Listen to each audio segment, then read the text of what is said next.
live. Hello, everyone, and welcome to NASA Bunker 33. Fish, we didn't agree on this, but you're going to be the...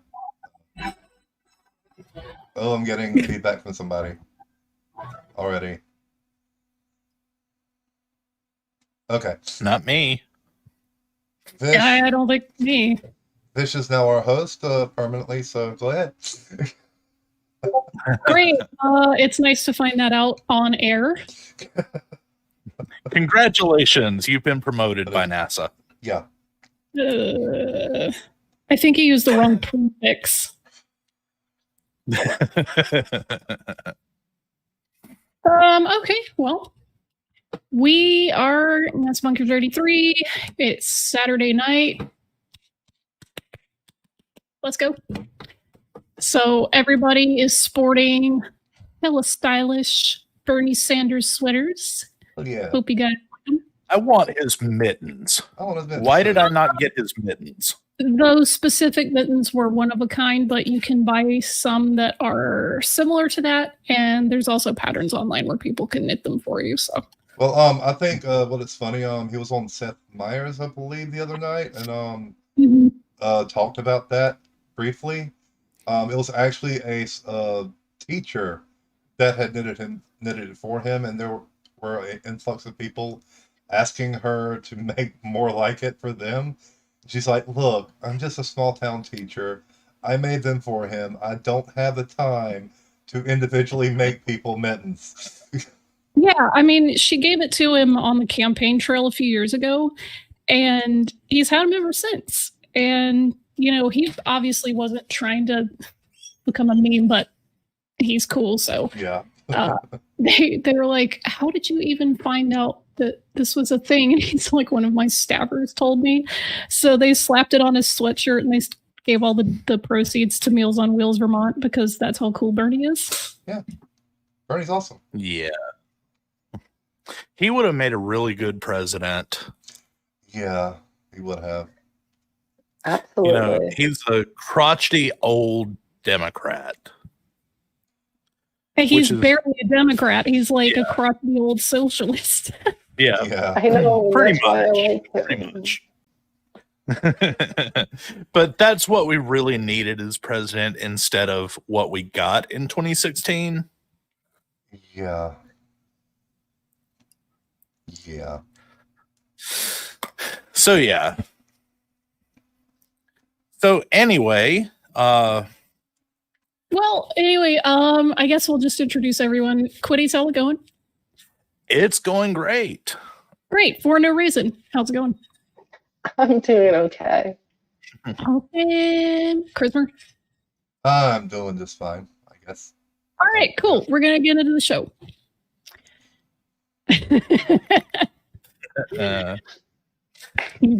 We all just go along with it. I'm going to cause chaos. So, this has been a really interesting week. We streamed the inauguration, or at least the last part of it, which was kind of neat. I got a little verklempt. You know, it was nice to breathe a sigh of relief. Yeah. And then, basically, the very first thing that Biden did is march his happy little ass over to the Oval Office and sign a bunch of executive orders and try to undo the trash fire that has been the last 4 years. I love that, you know, his first hour in office, he undid a lot of the shit that Trump did. Yeah. That was beautiful. Yeah. I love that he just had a stack of like 13 to 15 executive orders just ready to go. Oh, yeah. Amazing to me. I'm like, good. Keep the same energy. Keep the same energy. Let's go. Student debt next. Healthcare. Yep. Let's do healthcare, guys. Yes, please. That would be nice. Yeah. I had to go get my prescriptions today. And with my healthcare plan, I have a prescription deductible that I have to meet every year. So the pills that would have cost me $35 normally for a month's supply cost me $266 today. So yeah, I'm ready for a single payer plan. Medicare for all. Medicare for all. Yeah. For all. Yeah, but now we have people like we have on the screen here, losing their fucking minds. Yeah. I need to mute myself because she makes me laugh every time I hear her. Mute yourself. We need to hear all of the reactions. Yeah. So, if you guys didn't think that the right wing and the fascists and the QAnons, and I know that's all like redundant, if you guys didn't think that they were losing their mind enough, oh boy, have they been huffing copium since Wednesday. Y'all, some of these morons have lost their God King and have absolutely gone off the deep end. Yeah. And it's beautiful. Yes, it is. So, want me to go ahead and roll that beautiful bean footage? Roll it. President Trump, if you see this, please save us. I don't even see our American flag anymore. Biden's talking with some kind of crazy flag. This is America. This is our land. Please, President Trump. Please, I hope you have a plan. God, please save us. Save us from the devil, please. Y'all, I'm about to have a panic attack.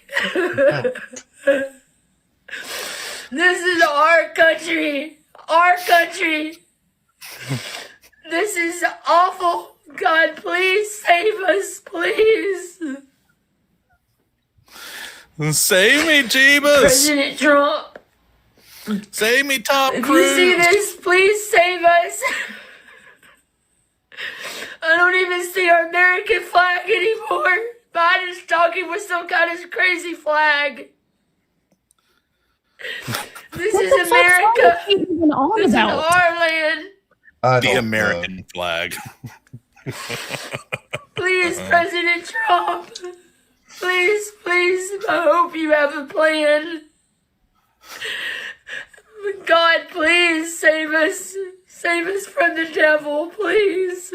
God, Y'all, I'm about to have a panic attack. This is our country. Our country. Please stop playing this moron. Yeah. Yeah, she, like I said in pre-show, she really sounds like her family tree. Some of the branches curve right back into the trunk.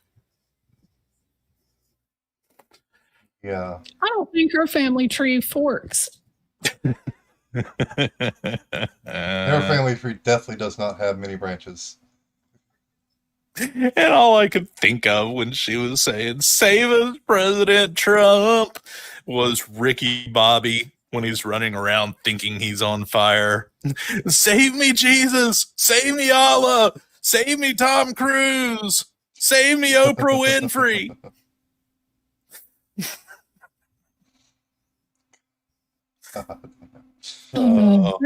Those tears taste so delicious.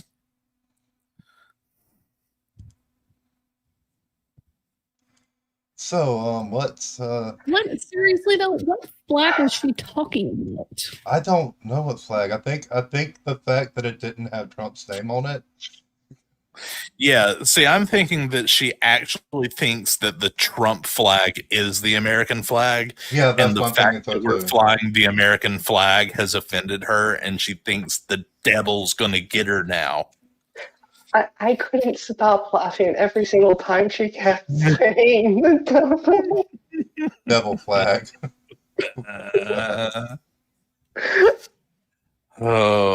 We really need to have a nationwide conversation about how there are millions of people that literally think that there's a party in America who are devil worshipping pedophiles and are literally out to just destroy everything that they believe in, and only a God King can save us.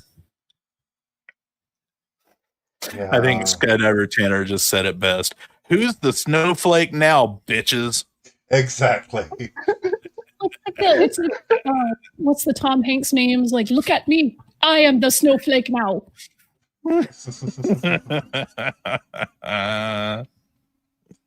So yeah, talking about more snowflakes, we have here something I recently discovered on one of our trigger alert.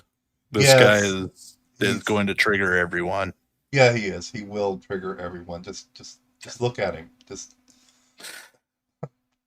Yeah, he's what was it? 6 Hexenhammer 666. Hang on. Is this person going to for real in this like proper definition of the word trigger people, or is he just gonna make some folks mad with his shitty takes? Probably make some folks mad with his shitty takes. Okay. He's wearing a gas mask and an army helmet. What the fuck do you think? Yeah.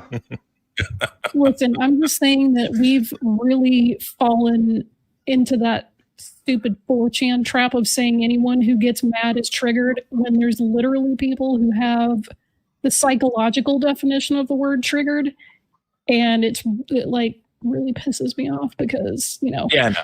I mean it in the, he's going to say a lot of really stupid things, and it's going to give us all migraines kind of triggered. Oh, great. That kind of triggered. Yeah, definitely that. Great. So, translation: get my facepalm protection out. Yeah, and back your monitors away, pretty, so you don't punch it. Okay. Probably will. And let's, like Blue Marble Science would said, let's light this dumpster fire and have some fun. Yeah. All right, everyone, talk about the most massive fucking cocksucking, disgusting bullshit you could possibly have from an incoming asterisk president. We gotta talk about Biden again. Oh, little Joe, he's doing the paranoia thing now. Good start. I don't know, is paranoia a sign of Alzheimer's disease? Isn't it a little bit odd when the incoming asterisk commander-in-chief is literally purging National Guardsmen from around him based on their political views? Hold on. Pause. Okay, I'm not even going to talk about the gas mask because that's stupid. But when he's talking about purging, Biden didn't have National Guardsmen taken out and shot. He got people out of the protective detail for that one event because they had ties to far right and militia movements. Exactly. Purge? What the fuck? They're not even out of the National Guard.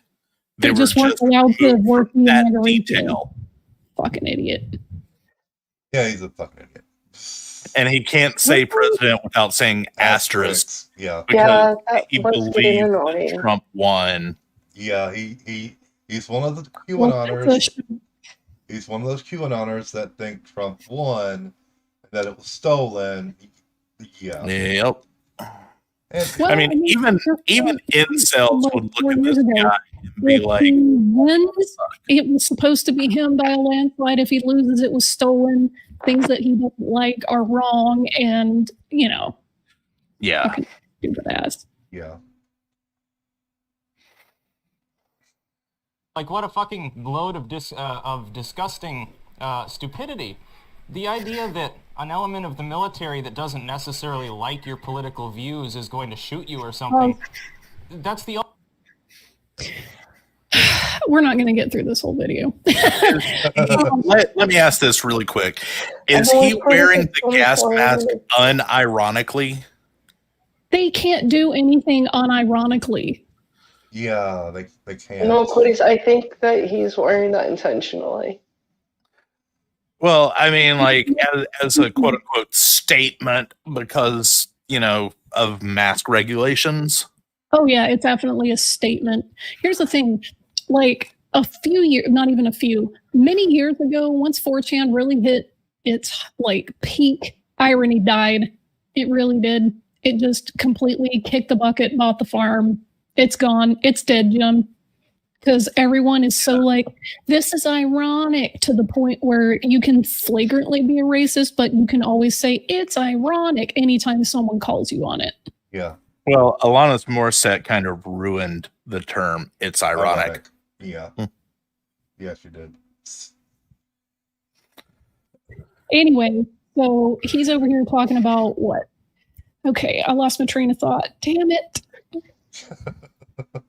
Well, I'm still kind of stuck on his outfit. Like, he's wearing the bulletproof helmet and a modern day gas mask and some greaser jacket. So he's trying to look like an anarchist and doing a really piss poor job of it. Yeah, I think he actually claims to be an anarchist. Oh, now I remember what he was saying. He was like, I can't believe that you would get rid of people just because they happen to disagree with what you say. That is the most batshit way of putting, hey, we have a bunch of people who are fascists who tried to overthrow the government by force last week. Yeah. Well, they happen to disagree with you. Well, champ, the people who disagree with lawful elections and proper functioning government, we don't just let them get away with things willy-nilly like, oh, we can just agree to disagree. They were going to murder Congress people. And actually did murder several people that day. This wasn't just a, topical disagreement. Let's not forget we had 2 senators in the names of Lauren Boebert and Marjorie Greene, who tweeted and gave them Facebook messages of where Nancy Pelosi was and where all the Congress members were. And don't forget who was the congresswoman that had the panic alarms removed from her office. Oh yeah, right before it happened. I can't remember which one it was. Ayanna Pressley. Yes. Oh yeah. Yes. Yeah, her name actually came up as one of the quote unquote enemies of the people that busted into the Capitol. And somehow, just a day or two before it happens, all the panic alarms in her office disappeared mysteriously. Mm-hmm. Yeah. So this asshole's over here acting like he can just hold any old damn view, and if you get rid of someone protecting the president because of that just old random, totally harmless, innocuous, never caused violence or death to anyone view, you must be a terrible fascist overlord.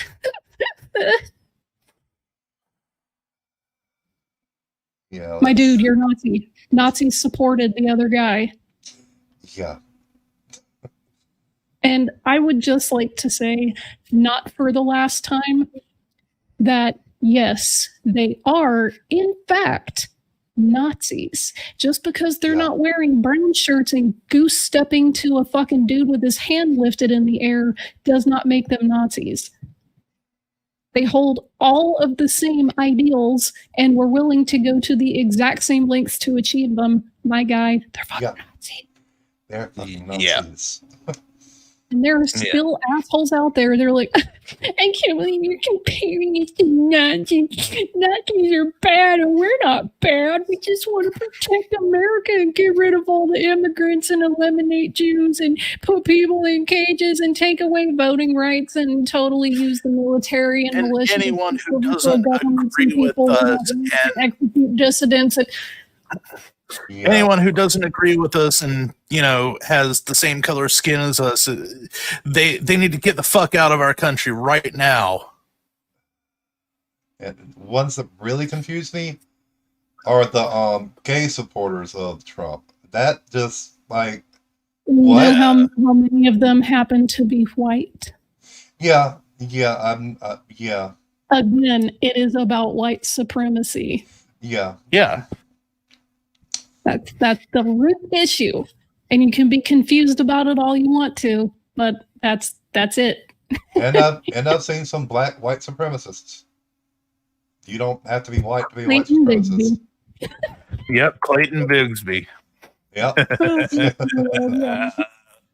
Okay, anyway, we're not going to get very far with this video. I'm going to end up all over. Yeah, I'm going to end up quoting Clayton Bigsby if we don't play the video. ultimate disrespect to our entire military. This dude's supposedly their leader.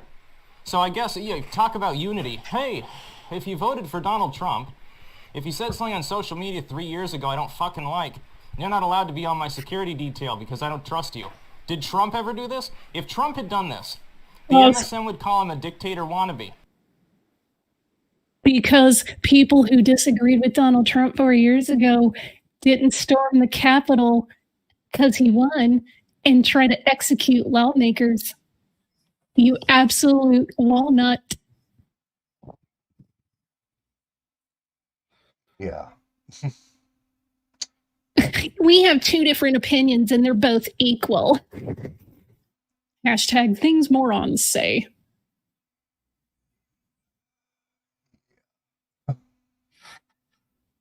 We literally got 10 seconds before we had to talk again. Can we get more than 10 seconds? Let's try to do 30 this time. Yeah, let's try to get at least see how much 30. Stupid he can say in 30 seconds. Yeah. If Trump had said, well, I'm not going to have anyone that voted for Hillary Clinton on my detail. I don't trust the Secret Service at all because some of them are Democrats or whatever. They would have flipped out. They probably would have been fucking impeached him for it. Now, Beijing Biden, he faces no questions. They'd rather talk about his dogs. They'd rather talk about his dog's socks, his ice cream. It's funny. He had a fluff piece. Literally the other day on like, oh, all the times that his love for ice cream melted our hearts. What a fucking pile of bitchin' bullshit. Anyway, so I guess Beijing Biden is literally paranoid now too. So our asterisk president, he's paranoid. He forgets where he is. I can't. Has it been yet? It's been, yeah. Okay, first of all, Socks was the name of Bill Clinton's cat, not the name of either of Biden's two dogs. Second of all, Trump didn't have any pets in the White House, and there's only been like one other president that's been that shitty of a person. Number three, he's talking about Beijing Biden. Who was kissing China's ass this entire fucking time? Who was literally... I was literally just about to ask about the Beijing Biden thing. Who's sitting there giving XOXO hug and kiss, do you like me, yes, no messages to fucking Kim Jong-un? Yeah. Okay, real quick, I just want to go through something. We'll touch on him later in the show, but Jim Wright, if you guys don't know who Jim Wright is, he's a retired naval officer who writes now. And on the day of the inauguration, he just started mass tweeting things like his love for Kim Jong-un yet. And then I haven't been following Biden's Twitter, so I don't know. But has he sent his son-in-law to Jerusalem to solve the Israel-Palestine peace plan yet? Checking the morning news to see if Ashley Biden has been granted any special Chinese patents for purses or, voting machines. Yeah. Somewhere in Washington, D.C. right now, there's a McDonald's manager wondering why the hell the big White House breakfast order hasn't yet been phoned in. Yes. And then finally, Giant Coke button go. Yeah. I haven't been following President Biden's Twitter. Does anyone know if he's officially designated the press an enemy of the people yet? Oh, sorry. There's one more. More than anything, I'm hoping President Biden's Twitter will finally declassify and reveal the meaning of covfefe. The nation needs to know. The nation demands it.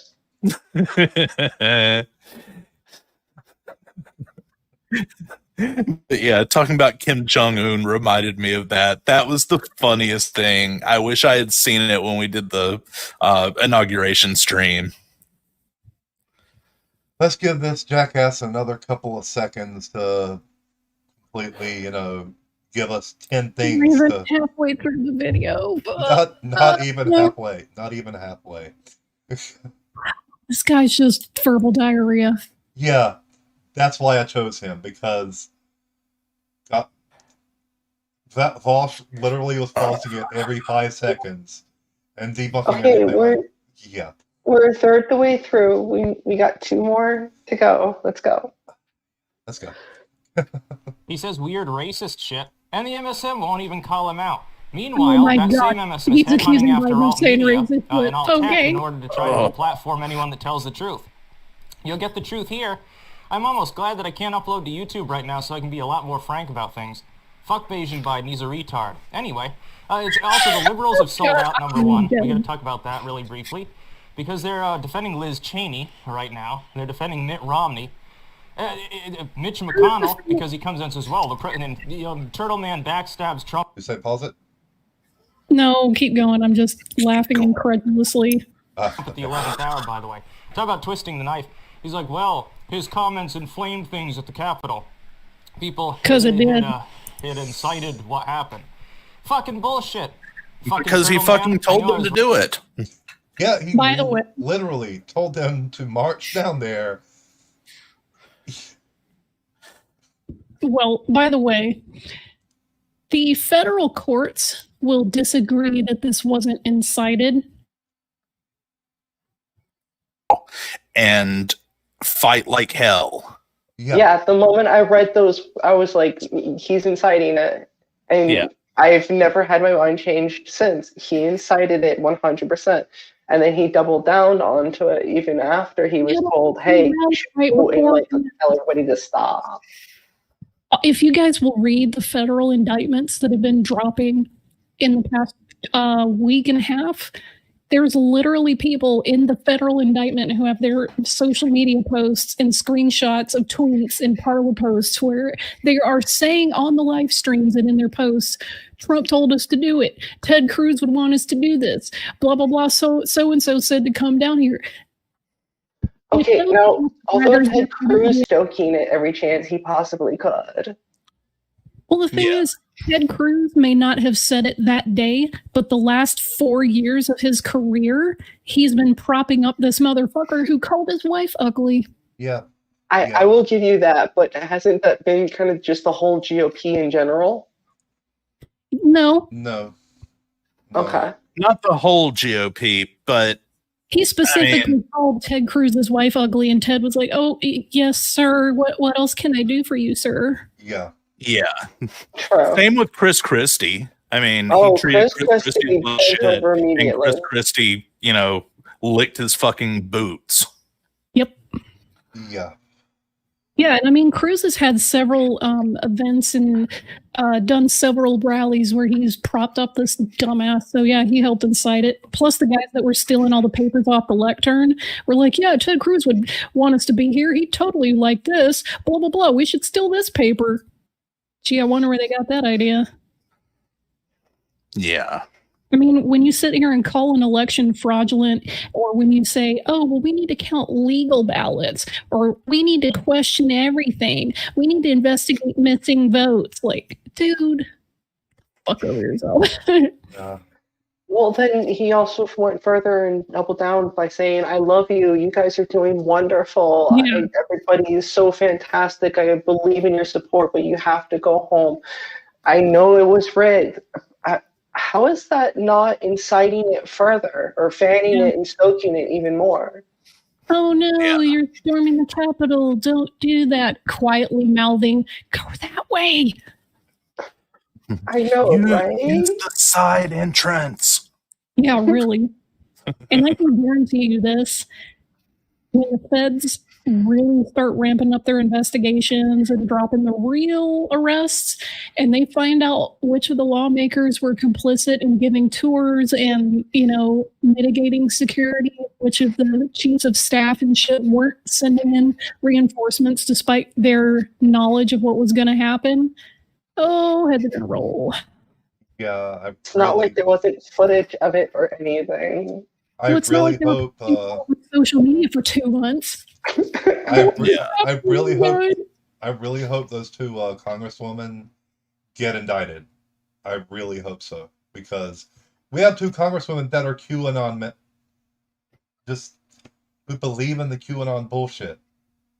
Of course they do. One's from Georgia and the other's from Maine, I believe. Yeah. No, Lauren Boeber's from Maine? Yeah. Isn't she from, Nevada? No, I thought she was from Maine. No, I think the one you're thinking about, Chrismer. Shit, what's her name? The one from Maine. She's not QAnon, but she's from Colorado. Colorado, yeah, that's right. Colorado. Yeah. Sorry, it's Colorado. Yeah. Shit, I was wrong. It's Colorado. Yeah. I mean, there are a lot of fucking crazy conservatives up there in Maine for some reason. I guess because it's so rural. Hashtag Susan Collins. Yeah, Susan. I was thinking of Susan Collins. Susan Collins. I was thinking of Susan Collins, who I was thinking about. That's who it is. Yeah, who signed against the what was it, the stimulus check by the stimulus bill, by the way. You know, the one you can go further than that. The one that, purports protections for people with COVID-19.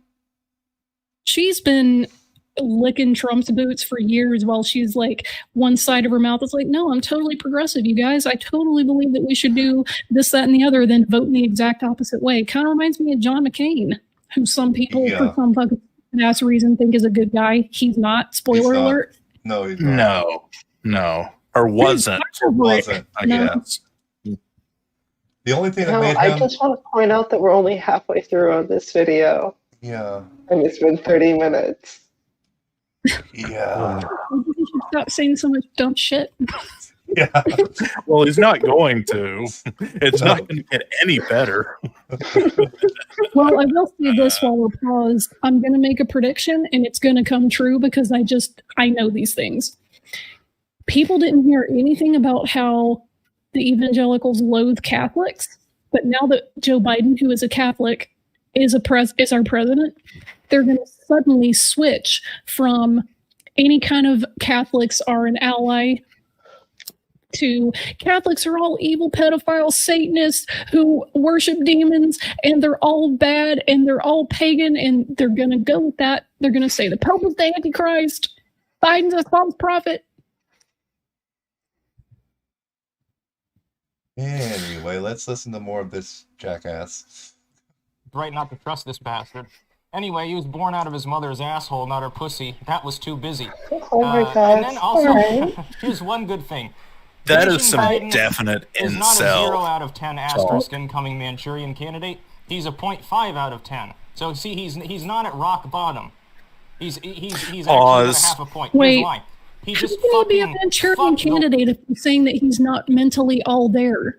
Yeah. So my ex-wife, her family had a lot of very hardcore conservatives in it, and they told her that she needed to watch the movie The Manchurian Candidate because they truly 100% believed that Obama was a Manchurian candidate. Of course. Of course they did.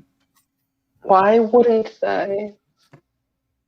I mean, they believed every fucking conspiracy theory against him. Did they watch the original with Frank Sinatra, or did they watch the new one with Liev Schreiber? Probably just the new one. They probably didn't realize that was a remake. Even though Denzel Washington did a good job, I like the original better. But yeah, they thought that Alex Jones was the greatest journalist ever. Of course they did. Oh, and Glenn Beck.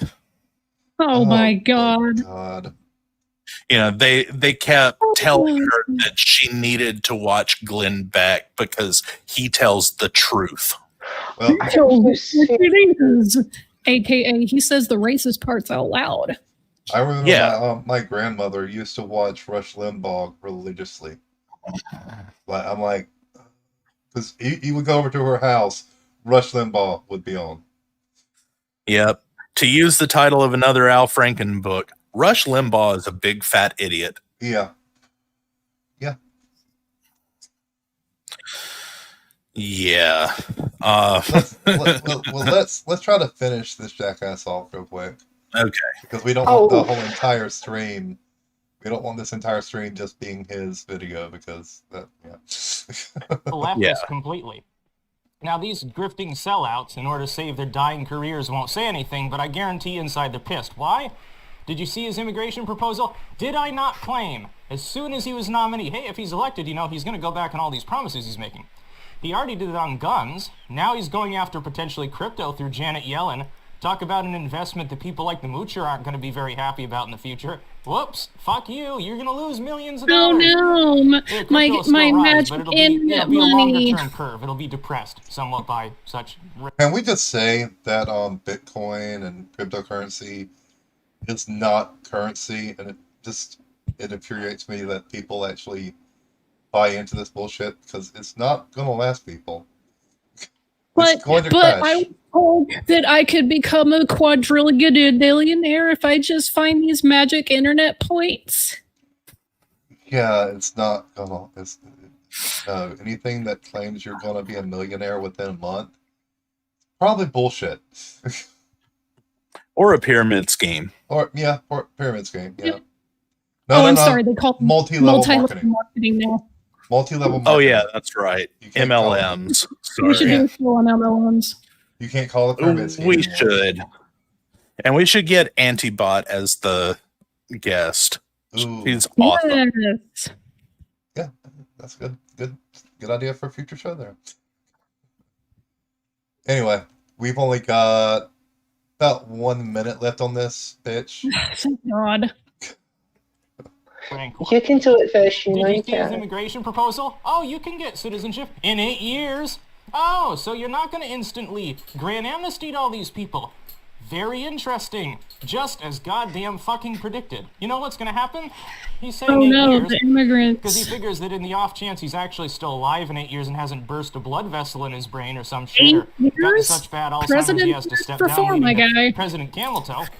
He's figuring then they can kick the can down the road further. They know Wait, that who's GOP will have President the Camel House in Toe? 2 years and reverse it. They'll never give them amnesty. They want them Is to be that Trump? slaves. They want these people to be in a gray area where they can work, but they don't get full benefits. They've created a slave class of 11 million people, and there are leftists out there that consider that to be... And suddenly, he's worried about immigrants. Imagine that. Build the wall. Build the wall. Yeah, exactly.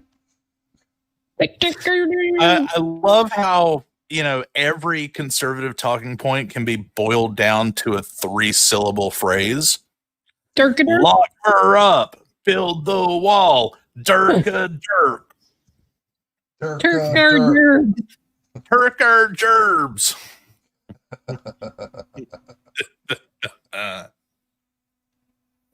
Keep going. 30 seconds. Be good. You consider that to be merciful. It'd be more merciful to kill these people or send them back to their homes. Whoa. It'd be more merciful to send them back to the third world than to keep them as slaves here. Yeah, that was 10 seconds until he said something. And yeah, that's the point where you need to report his video. I already did. Okay. When someone says it's more merciful to kill a human being or send them back to where they came from, that's fucking Nazi shit. Yeah. Yeah, no. And we don't need a federal holiday, National Punch a Nazi Day, because every day should be Punch a Nazi Day. Damn right. I have no qualms with that whatsoever. Painful, if people were accusing someone else of being a Nazi, I would simply not act like one. Right here, report. Okay. Reported it right there for everyone to see. Just a few seconds, but still. Yeah. They'll understand. They'll see it and they'll be like, okay, rewind like 5 seconds. When they see that he's talking about killing people. Yeah. Yeah. Well, we The have stream buffering. Called me a bigot because I oppose such a thing. Now build the fucking wall. Biden's going to stop that too, so it's completely goddamn useless, and so is he. He's been useless since the day he was born out of his mother's asshole because her pussy was too busy. That's about all. Peace out. Okay, that's that. We got that asshole out the way, so. Yep, like I said, build the wall. You know, their brains can't comprehend anything more than 3 syllables at a time. No, I'm just still amazed at the outro that he said, the whole trying to... That was just a massive train wreck of dumpster fires. Yeah, that's why I picked that video.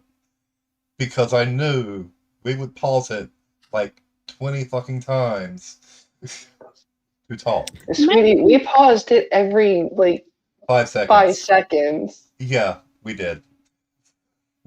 Imagine waking up every day and unironically saying any of that. Yeah. I can't. I'm sorry, sweetie, but I just can't. We're not even halfway through the videos. Damn. Well, at least this one we won't pause as much because we'll mostly agree with what he's saying. Because Kyle Kalinske is fucking awesome. Yep. Let's go ahead and this is titled Funniest Trump Moments. Oh yeah, this is that's right. Do we have to watch something with that guy in it? Huh? I'd be happy never watching that fat bastard ever again. Who, Hexenhammer? What? Oh, Trump. No. Oh, Trump. No. Trump, yeah. Yeah. Well, these are funniest. These are really funny, so this story makes me smile. So we've had to deal with Trump for 4 years. Obviously, it's been a mess. Our country turned into one giant reality show. But there were some moments that were just beyond glorious, where everybody had to pause and soak it in and say, Jesus fucking Christ, really? Really? So big shout out here to Jules on Twitter, @Jules_SU. He's a good follow. I recommend everybody check him out.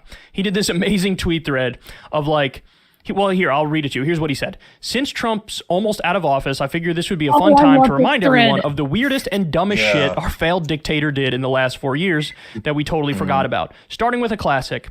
Staring directly into the sun during a solar eclipse. I fucking did it.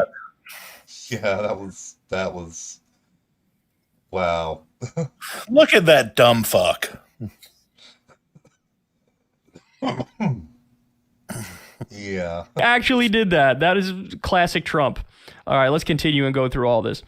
Catering an all McDonald's dinner because he caused a government shutdown and there was nobody to cook food at the White House. Yep. Again, this is beautiful. Yeah. That, honestly, I'm not going to lie, that's one of my favorite Trump pictures. I think that's his finest moment as president because I'm a well-known fast food expert. And I love fast food. The orb, remember when he touched... What's the Taron Egerton spy movie? Kingsman. Yeah, Kingsman. That's definitely a Samuel L. Jackson moment from the Kingsman right there. Yes, Yeah. Like, that's when I really thought Trump was some sort of evil genius. Not genius, though. No. Yeah. That motherfucker's dumb as a bag of hammers. Yeah. Is there a term for a football bat? Is there a term for like a dumb evil genius? Like an evil non-genius. Yeah. An evil idiot. An evil idiot. Yeah. That's what Trump was. He was just a fucking evil idiot. Touched the orb with the leader of Saudi Arabia, and that's General Sisi, even now the leader of Egypt, and that was a fucking real creepy thing, huh? Throwing paper towels into the crowd after a devastating hurricane in Puerto Rico. You remember that? Yeah. That made news and was, big thing for like a few days. Casually, like I feel like Puerto Rico should, everybody, one by one, get to piss on his grave when he dies. Yeah. Every single one of them. And he thought, Puerto Ricans aren't Americans because they're Mexicans. Oh, God. And Puerto Rico is surrounded by big water. Water that is wet. Bigly. Water that is wet by the standpoint of water. Like, the fact that he let them starve and die and refused to send any relief to them whatsoever. But, he threw a roll of paper towels. Fuck yourself. I'm glad this one because they're Mexicans. He thinks that all Hispanics are Mexicans. So they're Mexicans, they're not real Americans, so we shouldn't help them.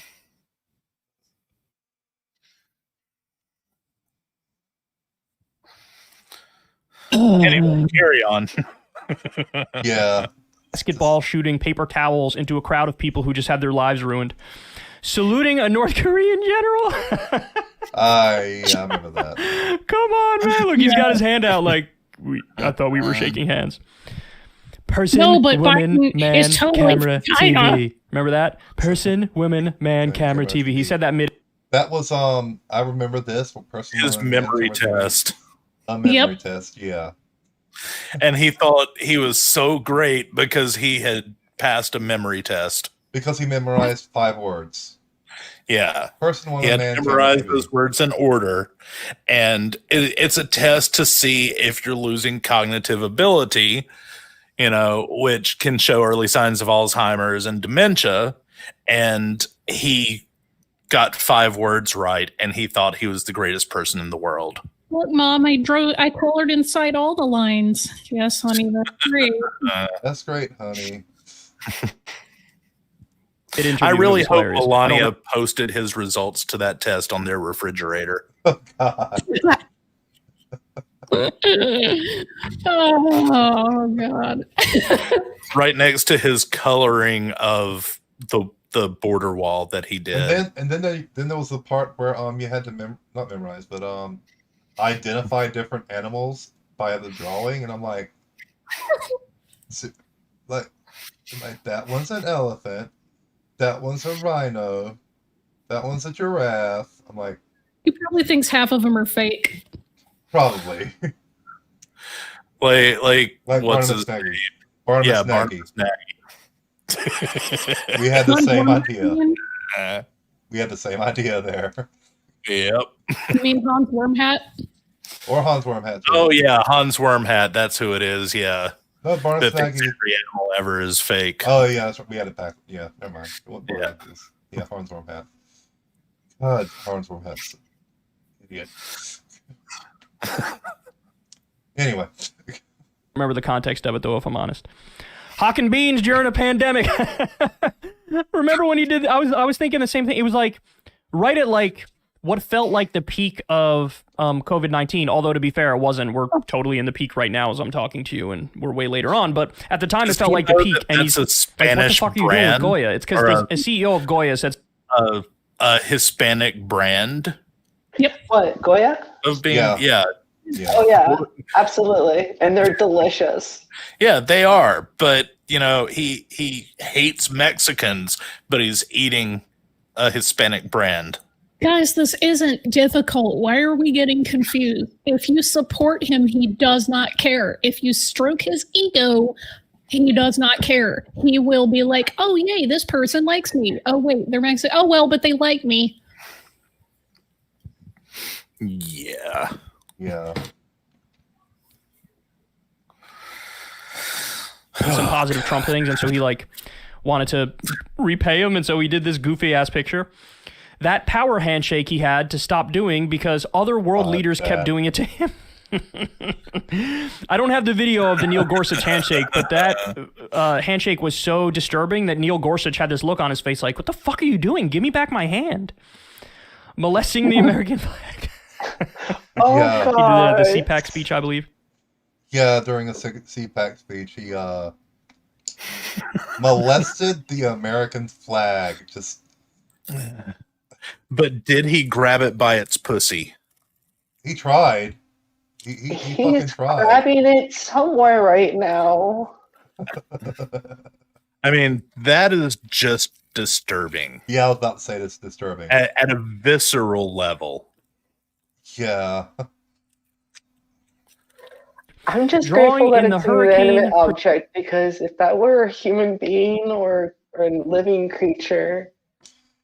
Yeah, they could sue for sexual harassment at that point. Oh... Projection with a Sharpie. Remember that? Where he said, "It's going to hit Alabama." And everybody was like, "It's not going to fucking hit Alabama." And so then he took the official map of where the hurricane was supposed to hit, and he drew in Sharpie to make it look like actually it is going to hit Alabama Sea, shoving aside another world leader to walk in front. I'll show you this one. Oh my God, this pissed me off. Me too. Yeah. Yeah, that was just what. I went for it. I'm more important than you, so yeah. Well, I mean, that everything that they've all learned just so a slack-jawed, wide-open mouth expression. Yeah. Like, oh my God, did he just do that? But everything on this list so far is stuff that a child would do. Yeah. Yeah. Every single one. I keep calling him a petulant man-child, but now you see why. Because everything he does is extremely childish. Yeah. Because he's a child. Yeah. He's a fucking child. He's a petulant little man-child. And that hasn't changed since he left office, I don't think. No. This one's good. Here, you'll see that again. Hold on. He just like shoves, I don't even know who that leader is, by the way. He shoves this guy aside and just like shimmies his way to the front. Classic Trump, like fake macho man move. Toilet paper on the shoe. You remember this? Walking up Air Force One.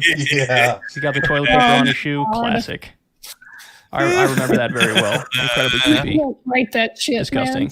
man. He had just gotten done tweeting. The tiny desk. Oh, this one just happened. I love this one. This one just happened. There was a signing ceremony for something, and I think his staff was fucking with him because they gave him like a preschooler's desk. Like, I don't know why they did that. He looks ridiculous. I mean, he always looks ridiculous, but this is even more ridiculous. But it makes my hands look so big. I was going to say they coordinated it to the size of his hands. Yes. That was fucking hilarious. I do think his staff was fucking with him at that point because he was on his way out. And I mean, it's funny, but it's also like, oh, you're just now fucking with him when you realize he lost. Cool, good for you. Slow golf clap. Yeah. Should have been doing this shit the entire time. Yeah. But what are you talking about? This is the Resolute desk. But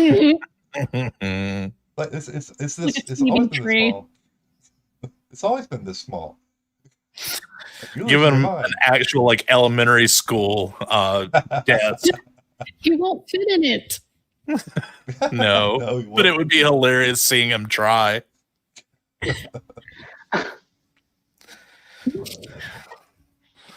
Telling a 7-year-old there's no Santa Claus on Christmas. Yeah. He was like, do you still believe in Santa? Because, 7 is marginal, right? Scotch taping his tie together. Yeah, that one I can sort of relate to him because I've definitely done that.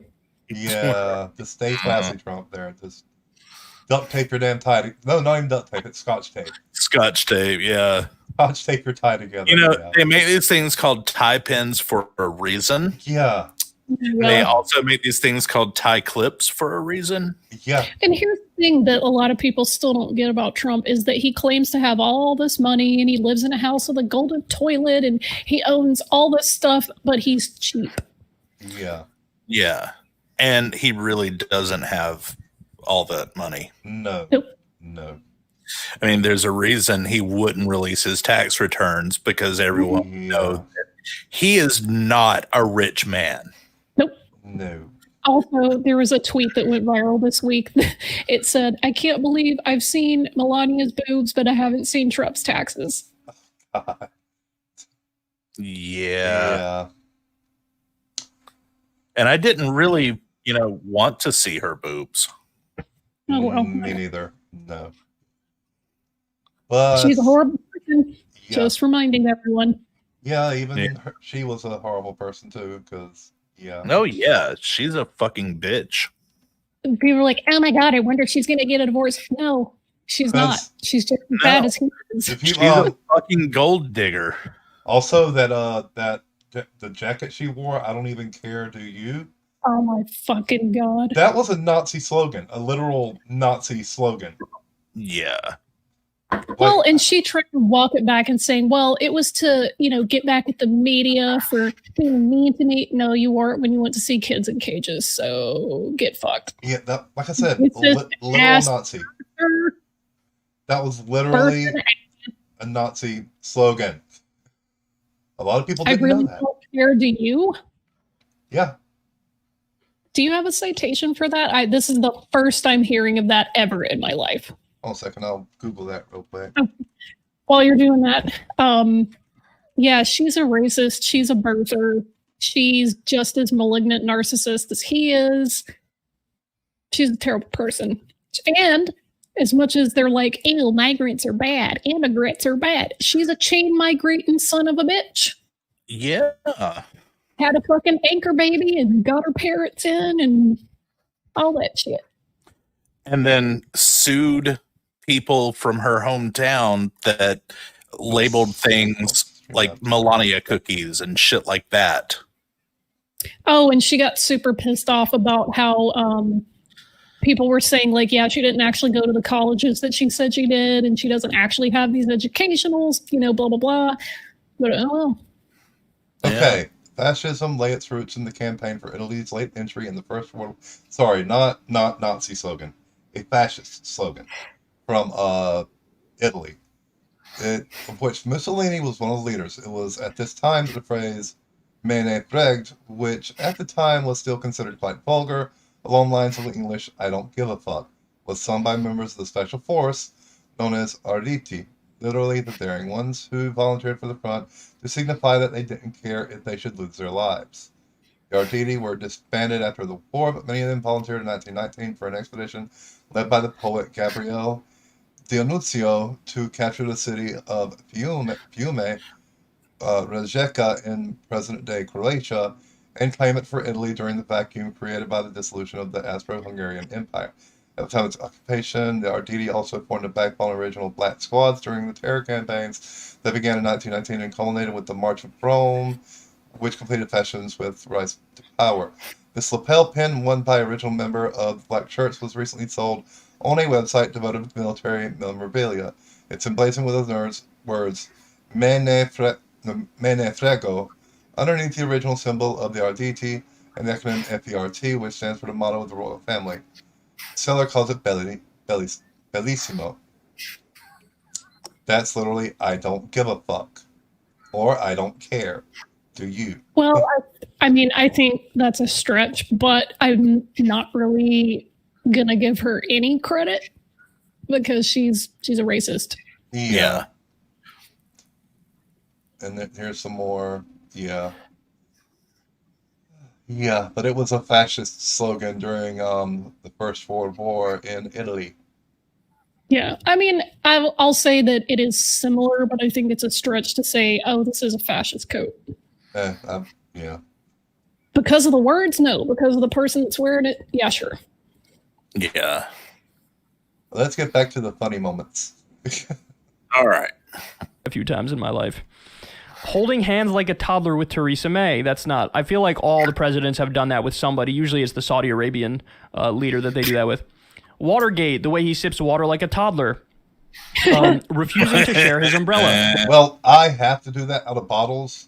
I cannot hold a bottle appropriately because arthritis is a thing.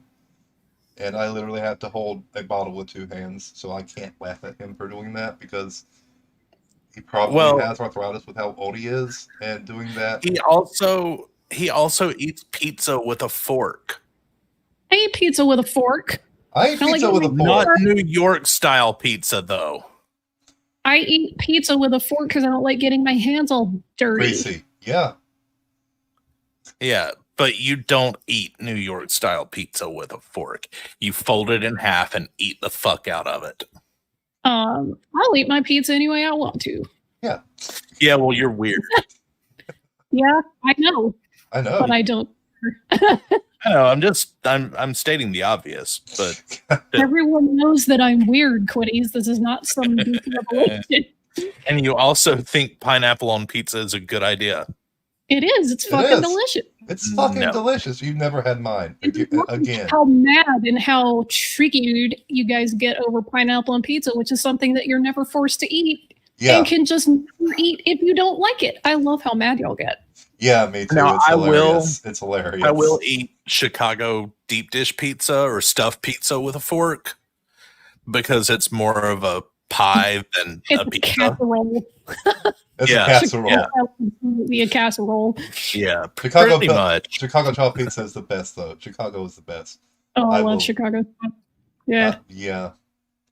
But yeah, I just love how mad you guys get about pineapple as if someone's literally holding you down and making you eat it. Yeah. Stay mad. Stay mad. Walking out there with Melania and his son Barron, who's now a zillion times bigger, by the way. But yeah, he wasn't sharing his umbrella, classic Trump moment. Then dumping it in front of Air Force One. Oh, God. I remember that video. So he's carrying his umbrella, he gets to the top. Yeah, he doesn't even know how to operate an umbrella. Like, how? He's never had to operate it on his own. He's always had people walking around holding it for him and opening it and closing it. And yeah. Well, of course he wouldn't share it. He's the center of his own universe. Yeah. He's the only person that matters to Donald Trump. Yeah. Yep. If he can't figure out how to close it, he just leaves it out there. That's epic laziness. Signing Bibles. I don't remember that one, if I'm being honest with you guys. Fake Melania. Yeah, the fake Melania one, I don't know, man. That actually looks like Melania to me, so I don't know why everybody's convinced that's a fake Melania. I think that actually looks like Melania. I hadn't heard of that conspiracy theory until I saw this video. Oh, I have, and I think it's hysterical. That they People were mostly, it was kind of a half joke, but not really, just because she never smiles ever for any reason. Yeah, true. Always looks miserable. I mean, there's a meme of her. She does look very young there. I will say that. Yeah. I have I've never seen her smile. Is that Melania or is that a... Like, hey, see? Yeah. Yeah. Yeah.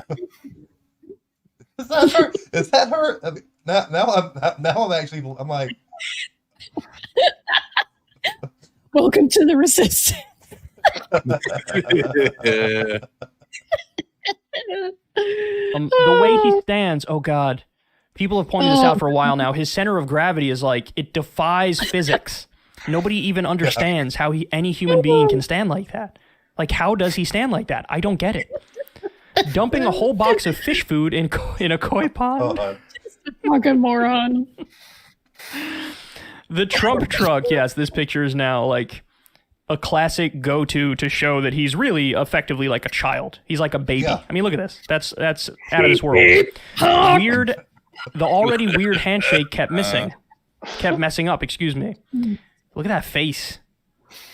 What a weird thing with world leaders. I would not want to partake in that goofy ass whatever ceremony they're doing there. The lawnmower boy. That's now a famous picture where people joke around and pretend Trump is saying different things to that little boy. That's hilarious. And then when he got banned from Twitter, people kept posting the lawnmower boy meme without him in it.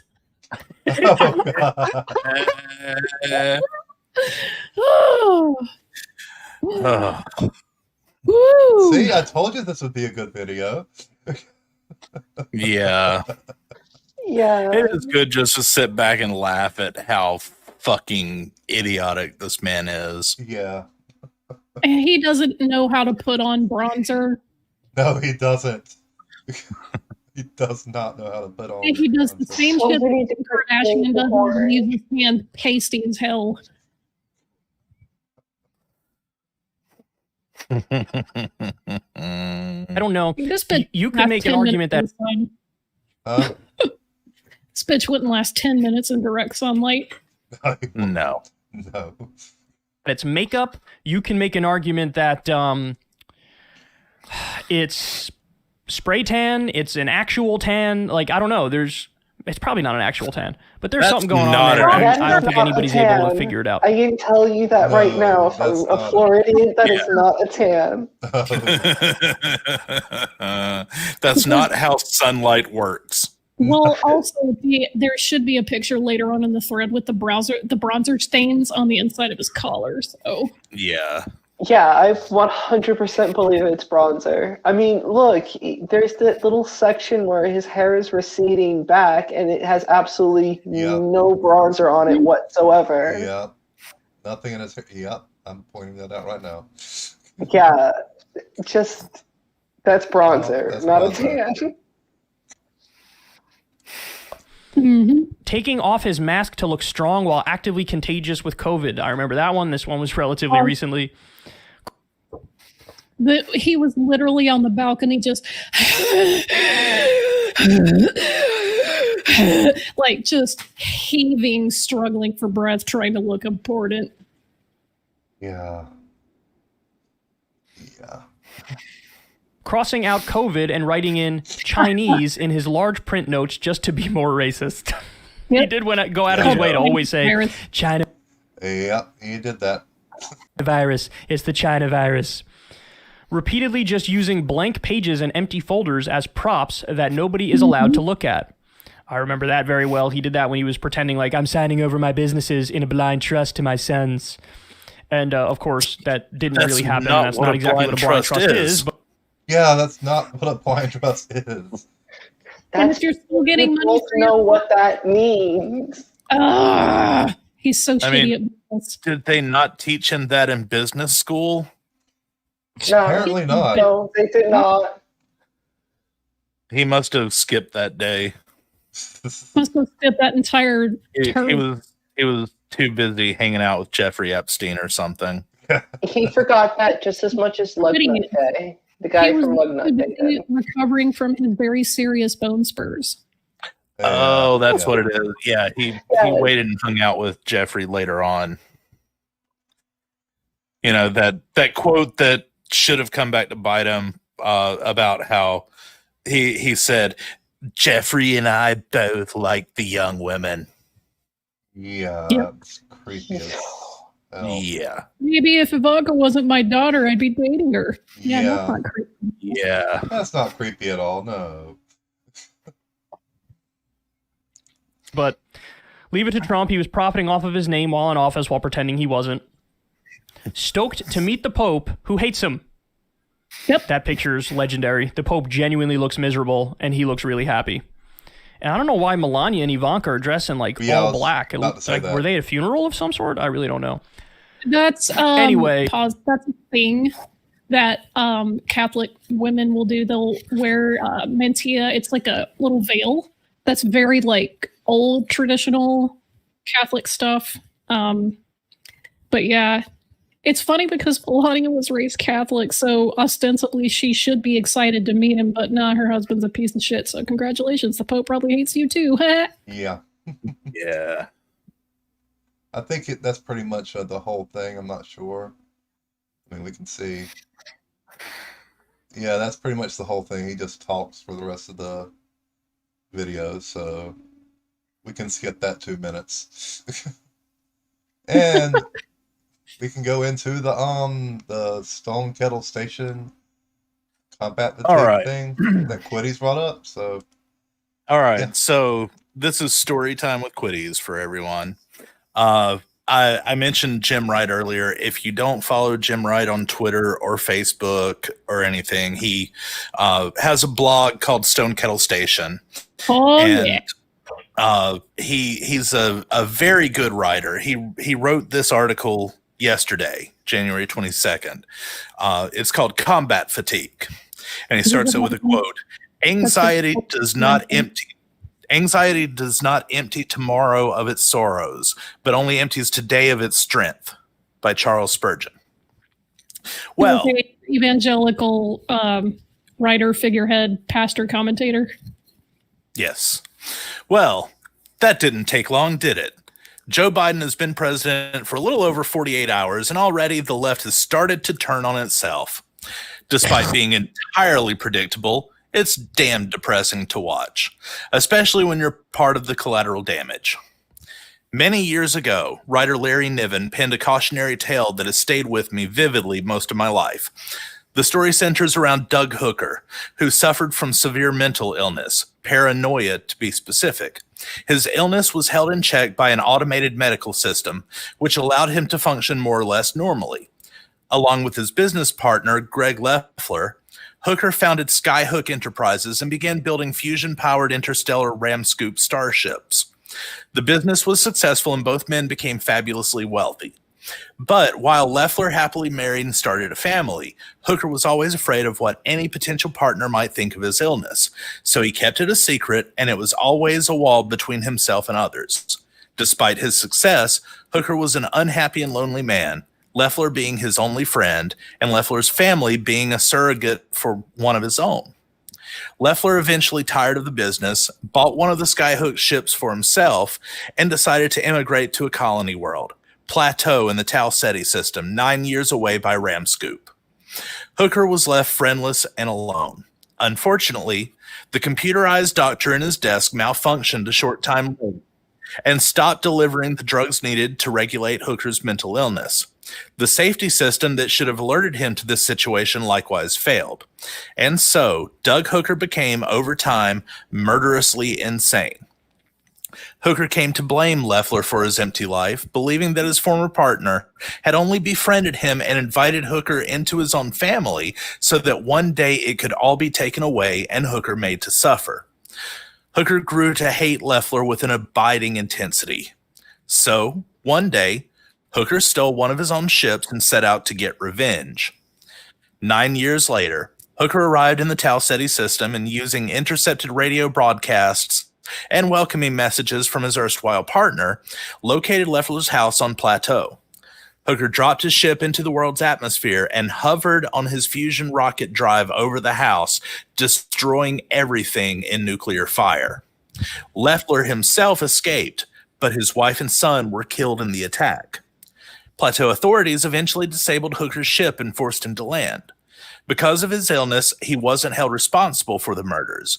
Instead, he was remanded into medical health care and eventually, years later, cured of his illness altogether by the colony's advanced medical technology and mental therapy. Sane at last, Hooker could not face what he had done, could not face Leffler, and so he once again took his ship and set out for a new colony world, Wonderland, hoping to start over. Leffler, however, had been waiting for this moment and pursued in his own ship. You see, Leffler had himself been driven insane by the murder of his family and had become consumed with hate for Hooker and the idea of revenge. The ships were at first separated by tens of thousands of miles, but the men were able to speak to each other over the radio. Hooker apologized and begged for Leffler's forgiveness. But Greg Leffler's rage had driven him to insanity, and there would be no absolution for Hooker. The men dueled with powerful lasers across the vast distances. Eventually, the terrible light of Leffler's weapon went out, and he stopped responding to Hooker's radio call. But his ship continued to pursue, closing ever so slowly on Hooker's vessel, intending to ram and kill them both. Hooker could not slow down or even turn without allowing Leffler to gain on him. They passed Wonderland and continued on into the void. The ship scooped up hydrogen from the interstellar medium. That's what a Bussard Ramscoop is, and used it as fuel for then centuries. Hooker daily went about his routine, the patterns of his life ingrained deeply into his mind. He could not stop fleeing, and Leffler would never stop pursuing. Neither man could ever change. The chase went on for thousands of years, driven by hate, madness, and revenge. I've been online daily for 13 months now. I used to take a break every few days and spend it with my wife. I needed it. The insanity of these last few years. You can only stare into that abyss for so long before you start thinking about vaporizing people with your own fusion drive. But then the pandemic happened. COVID-19, and the shops and restaurants and all the places my wife and I used to go closed up. Social distance, stay at home, wear a mask. But it was more than that. You see, we were also full-time caregivers for a family member who suffered from a debilitating mental illness, dementia, and physical degradation. When we took a day off, another family member would take over our duties for a few hours. But with the coming of COVID, that was no longer possible because every physical contact increased the risk. And so for the last 13 months, we've been on duty every minute of every day. And I've been online every day because there just wasn't much of anything else we could do. It takes a toll. This country is so deeply invested in hate and rage and paranoia that it approaches mass mental illness. You stare into that for 12, 16, 18 hours a day, every day, and then have to deal with the demands of taking care of somebody suffering from actual mental illness every minute of every day, and it wears on you. Now understand, I'm not looking for sympathy. I do what I do because I want to. My wife and I moved here and assumed responsibility because that's what we felt our duty was, and still do. But it's tough. We've been doing this, my wife and I, for 4 years now. 4 years. That's the same period America has been going through its own trials. 4 years of unending madness and rage, and yet more madness. 4 years of trying to keep things on track, minimize the damage, while irrational people lost in delusion and paranoia try to burn it all down. It grinds at you. It changes you, especially when there's no break, no way out, no relief. That's what happens to soldiers when there's only unending stress. PTSD, combat fatigue, shell shock. That's what happens when you can't get away from it. That's America. 4 years of insanity and relentless grinding pressure. We're all damaged from it, some more than others, some less. It has still affects us in various ways. But that's the thing, isn't it? Stress, rage, the fight or flight reflex, if it goes on long enough, it becomes habit. More than a habit, it becomes an addiction. When I came home from war for the last time, I had been away a long time. Every day, even the good ones, were 35 hours of stress and effort and high-strung paranoia. And then suddenly, just like that, it was all over. We came home. My wife picked me up from the base. I changed into civilian clothes, and it was over. It was over. And it just felt so damn good.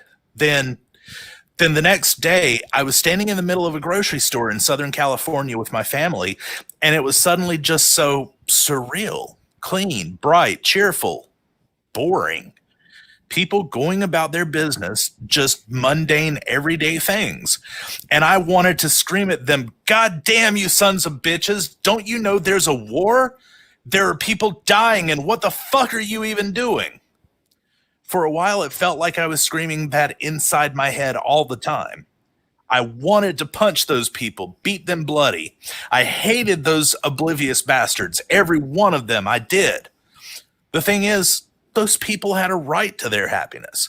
They have a right to live their lives, to be oblivious to my rage and pain and screaming madness. They did. They do. As furious as it made me, those people were not required to be miserable on my behalf. It took a while to get over that, but I did get over it mostly, I guess, eventually. Not everyone does. And not all of America is going to get over the last 4 years anytime soon either. For me, yesterday, at least in the morning, well, it just felt so damn good. 4 years of this asshole, right? 4 damn years.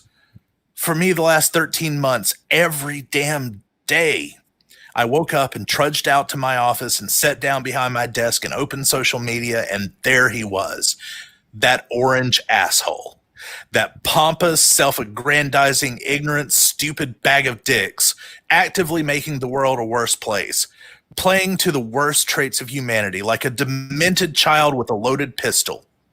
12, 16, 18 hours a day sometimes, I'd be at it. Every damn day it was something else, something worse, something even more insane. He never hit bottom.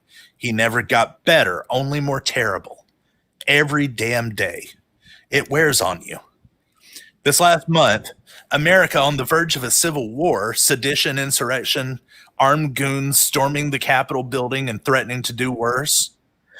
I don't know what it's like where you're at, but here in the Deep South, the seat of sedition and treason and those goddamn Confederate flags, the militias were out in the street. I got death threats nearly every day, hate, rage, and endless seething madness. My own personal situation deteriorated. I had to have heart surgery. I'm still recovering. The person my wife and I care for had to go into managed care. And to top it all off, I recently spent most of the evening sitting in a clinic waiting on a COVID test because in the process of caring for our family member and moving her into care, my wife and I were both directly exposed to the disease. And after 13 fucking months, this asshole of a country still doesn't have any sort of coherent, organized response. I sat there waiting for the results of the test, knowing that if I had it, I'd most likely die. The cardiologist made that abundantly clear. It wasn't the idea of my own possible death that made my hand shake and made me sick to my stomach. It was the idea of leaving my wife alone in this horrible fucking place and all the things I would need to do in whatever time I had left to make sure she would be okay. And then suddenly, just like that, it was over. The test came back negative. Joe Biden was sworn in as president. Donald Trump and his miserable goons went down in ignominious, pusillanimous defeat. And it just felt so damn good. Man, it did. For the first time in a long time, it just felt so damn good. I made some comments on Twitter, on Facebook, mocking the insanity of the last few years. It doesn't really matter what I said. My remarks were innocuous, lighthearted jokes, because that's how I deal with close calls, because that's how I stay sane, because that's how I don't end up punching random people in the face and screaming in the middle of a grocery store. Because goddamn, man, we made it. We made it. Yeah, not all of us, that's certainly true, but we made it. It was over, and for just one day I wanted to have some fun, laugh a little, feel good for a change. I should have known better. I don't mean that sarcastically, given my own experience. I really should have known better. Those who celebrated in the streets of New York at the end of World War II, those iconic pictures of joy in our history books, those men and women, they hadn't forgotten the terrible things that had happened, all those who died, the price they had paid. Not everyone made it, but they did. And they had a right to feel good in that moment when it was finally over. The work wasn't done. There was still decades of effort ahead. But in that one moment, they had every right to feel good, to laugh, to breathe. Today, in this moment, so much of America is so utterly traumatized that they literally cannot even enjoy just one day. For them, it's not over. It may never be over. The patterns of this madness are ingrained so deeply into their minds that it can never be over. And the very thought of someone else enjoying the new day, however briefly, sends them into a rage, screaming, "God damn you sons of bitches! Don't you know there's a war? There are people dying, and what the fuck are you even doing?" That was my Twitter feed yesterday, where I got called a racist, and worse, if there is a worse thing to be called for someone like me, I don't know. Now, don't get me wrong. I can see it. I can see how my moment of frivolity, of joy, of happiness at having made it, lived through it, might enrage those who haven't yet. I can see how the happiness of straight white men might feel like abandonment to those who were marginalized. I can indeed see this, but I'm not going to apologize for feeling good, even if only for a brief moment. I can understand why others might not feel the same, nor am I going to apologize for blocking those who came after me, who, in their own rage and pain, needed a target of opportunity. I maybe understand how they feel, and I wouldn't be the last one to say their feelings are not valid. But I'm also responsible for my own precarious mental health, and being a punching bag for others is not healthy for me. And so, for good or ill, right or wrong, I have to block out their rage because I have my own trauma to deal with. That said, I haven't forgotten the oppressed. I haven't dismissed them with a few jokes. I don't think I'm suggesting a return to the status quo, as my liberal audience accused me of yesterday. Far from it. I know that we have decades of work yet to do, and I'll be there as best I'm able. An ally if you'll have me. On my own if that's how it has to be. But once in a while, folks, you have to breathe. You have to let others have a moment of joy, of relief. You have to remember how to laugh. If you don't, the madness will consume you. After thousands of years, when the ships were finally close enough, Hooker pointed his telescope at Leffler's vessel and discovered that the life support system was gone, burned away by Hooker's own laser cannon millennia ago. Greg Leffler had been dead for more than 1,000 years. But before he died, he programmed his ship to continue the pursuit, to carry out his revenge, to carry on his rage and madness relentlessly, no matter how long it took. Hooker turned off his scope screen and went down to the steam room. His schedule was shot to hell. He was still trying to readjust when, years later, Leffler's ram scoop field swept across his ship like an invisible wing. 2 empty ships drove furiously towards the edge of the universe, all alone.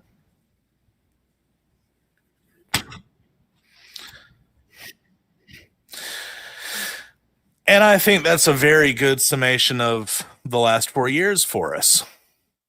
I mean, I've followed Stone Kettle off and on. I have a few thoughts about this. Like, I'm a little bit surprised that he hadn't really been blocking people before this, because, bro, if he had his own visceral experience with, combat. But I'm also wondering what the fuck that statement at the beginning had to do with anything. He's like, oh, well, it's only been a few hours and the left is already turning on itself. What did that have to do with anything? Like, well, just people getting mad at other people for enjoying the moment. That's what the whole thing was about. Again, the left is turning on itself. Like, what? Also, left is, because if it's liberals, they're not left by definition, and they think they're left. They're really not. But this post, there were some parts of it that I was like, yeah, man, hell yeah, like, let people know. And then there's other parts of that post where I was like, dude, get out of your own ass. Like, when he's like, I can see how people might feel a certain way. And I'm like, nah, if you're still saying might, then you don't really see it. Like, I had a lot of different emotions to, the inauguration and realizing what is a trauma response and what is a normal response was really important in kind of getting me prepared for that day. And it's fine to let people enjoy things. Like, that's cool. I mean, I enjoyed it. I had a moment, I got a little teary-eyed. It was important. You breathe a sigh of relief, like, holy shit, we have finally turned over a new leaf. And that's why I was happy that we got to work immediately. Dude walked in, immediately started to undo the shitstorm. I was glad for that. And it's also at the same exact time valid to say, hey, listen, we have some more to do. There's other really, really important topics that we need to address. That's also fine. It doesn't mean that we're eating each other or whatever. It just means that there are equally valid and normal responses to this. And he's right. Yeah, man, let people enjoy it. That's completely fine.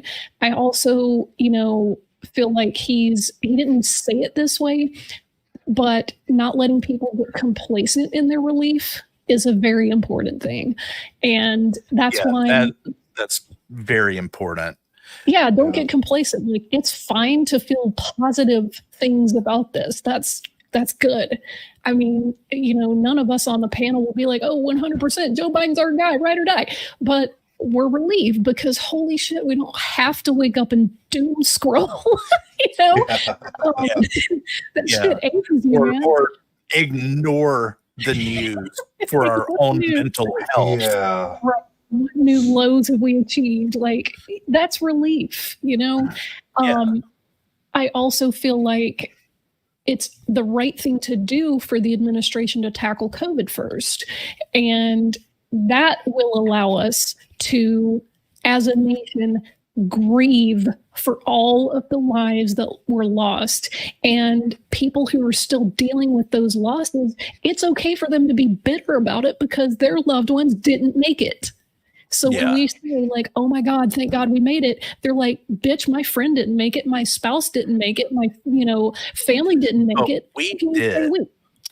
So I get it. Yeah. I've been there. I know what that feeling is like. But again, they're both valid responses, you know? Right. And I think we need to have closure, because like we haven't had funerals properly. We haven't had memorials properly. You know, it just hasn't clicked for a lot of people. And we're still sitting in that weird limbo of, you know, this is not good. It's not okay, but we can't really fully work through it yet. So absolutely, I'm hardcore in the camp of, hey, close the border camps. I'm glad you defunded the wall. I'm glad you nixed the Keystone Pipeline. I'm glad that you're reinstituting protections for queer people. Like, hell yeah, keep the same energy. Rejoining the Paris Climate Agreement. Rejoining the WHO. I'm like, hell yeah, keep this energy going. Keep that momentum. Like, show people what actual helpful progressive legislation looks like. You know, a lot of like that lady at the beginning was like, President Trump, if you're serious, please, like, show this woman, we're going to give you fucking healthcare whether you like it or not. We're going to give people an education whether they like it or not. We're going to freaking hear of you, damn it. You know, we're going to keep you from dying of COVID, whether you fucking like it or not, crazy lady. Yeah, exactly. And I mean, it's just like Tony Regime is saying in the side chat, you may have recovered from the not dying part of COVID, but your body has effects that are going to last for a long time. There's lung damage, heart damage. There's all sorts of things that virus has done that didn't result directly in death. We still have ways that we need to work on treating those things. We're all going to need fucking therapy for all this. Yeah. Like, those are all equally valid points. And I follow enough people across a certain part of the spectrum where I was able to enjoy a moment and also not lose sight of the goal that we have in front of us. So, yeah, I mean, fucking breathe. It's cool. But also, if people are still mad about some shit, just get out of their way and let them be mad for a minute. If people are happy about it, just get out of their way and let them be happy for a minute. It's fine. It doesn't mean we're all just turning on each other and, you know, trying to devour each other because we're not on the same page. It's like, it's been like 4 days. Well, I think that's what it was about, because when the things that I read earlier, the quotes that he had, has President Biden expressed his love for Kim Jong-un yet? That people attacked him relentlessly on Twitter afterwards for making jokes about, you know, Biden being elected. That was his personal response to everything, was to make a few lighthearted comments, and people attacked him. They called him racist. They sent him death threats, and they're people who, you know, voted for Biden. They're people who should be his ally. And it really reminds me of when Osama bin Laden was killed, when people went out and celebrated in the streets and waved American flags, and people said, you should not be celebrating the death of anyone, even if it was a terrorist. You know, let people enjoy it. Some people deal with things differently than you. You don't have to be a douchewad to them because they are. Yeah. Again, it's don't be an asshole. Like, it's okay if you're mad about shit, because some really fucked up things have happened in the last 4 years. It's also okay if, you know what, I'm going to take a breather for a minute. That's fine too. You know, personally, like, I don't consider liberalism like an ally movement. I kind of consider it the final hurdle to really achieving progressive stuff, but that's kind of semantics. Right. I get why people who, like, there's still so many liberals out there who are like cult of personality types. It's the same type of cult of personality that the right has, except they're not committing fascism over it. They're just making really awful cringe videos about monuments coming to life and singing ha ha na na hey goodbye. I saw that. I actually like that. Like, stop huffing your own farts, my guy. That's cringe. Hey, the no. Hey, goodbye one. That was pretty cute. You gotta admit. I hated it. I hated it so much. I was just like, oh my god, who made this and actually thought it was a good idea to post on the internet? I said I thought it was fun. I thought it was funny myself. And see, again, that's the worst thing you have to really worry about with liberals is the fact that they're just ungodly cringe. That they're not going to go out and fucking commit sedition and try to storm the Capitol when they're God, no. You know? When These Randy, are not the same. No, the biggest cringe I saw was Randy Rainbow's video. Oh my god, that painful. He pretty much gave Joe Biden a blowjob in the video. That video. Yeah. And I'm like, dude, you're coming off as like complete. It was complete cringe. I got through half of it, and I could not watch the rest of it. I know, and I had so many like professional like people in the business who were just fawning over it and saying how much they loved it, and I'm like, oh, okay, just close the tab, it's fine. Yeah. and now for something completely different, we have Legal again. He's starting to make also quick time check. It's been about 90 minutes or so. Yeah. How long do you guys want for? Don't matter to me. Well, how many? Let's see. We've got this and one more. This is 9 minutes. Can we do it on like 1.25? Yeah. We'll speed him up because he is kind of slow talking anyway. Yeah. 1.5. Okay. Or even 1.5. Former President Trump leaves office with one last parting shot of corruption because, of course, he would. His last acts in office included a raft of pardons that are bad. They are historically bad. Even without the prior pardons and grants of clemency that involved pardoning Paul Manafort and a bunch of his cronies, this would have been amongst the most corrupt and despicable group of pardons in history. But even as bad as they are, it's hard not to take a step back and recognize that it could have been so much worse. But finally, it seems that there might actually be a silver lining here because the bar was so low with this presidency that we can finally step over it for once. So let's take stock and let's see the good and the bad here. Let's start with the bad news first, because these pardons are bad. They are historically bad. We start with a pardon for friend of the president, Steve Bannon.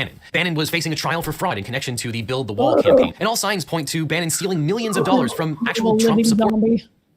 That was. I'm surprised that his whole entire skin hasn't just sloughed off in one piece. It's just gross to look at, and even just to think of makes me cringe. Yeah. I mean, there's not a single aspect about him that isn't pleasurable. Yeah. He's just generally unpleasant to look at, let alone listen. In every aspect, not just look at, but hear everything. Yeah. Like if Flu was a person. No. I'm pretty sure that's what it would look like. No, not Flu. The bubonic plague. If the bubonic plague was a person, okay, that's what it would look like. There you go. Yes.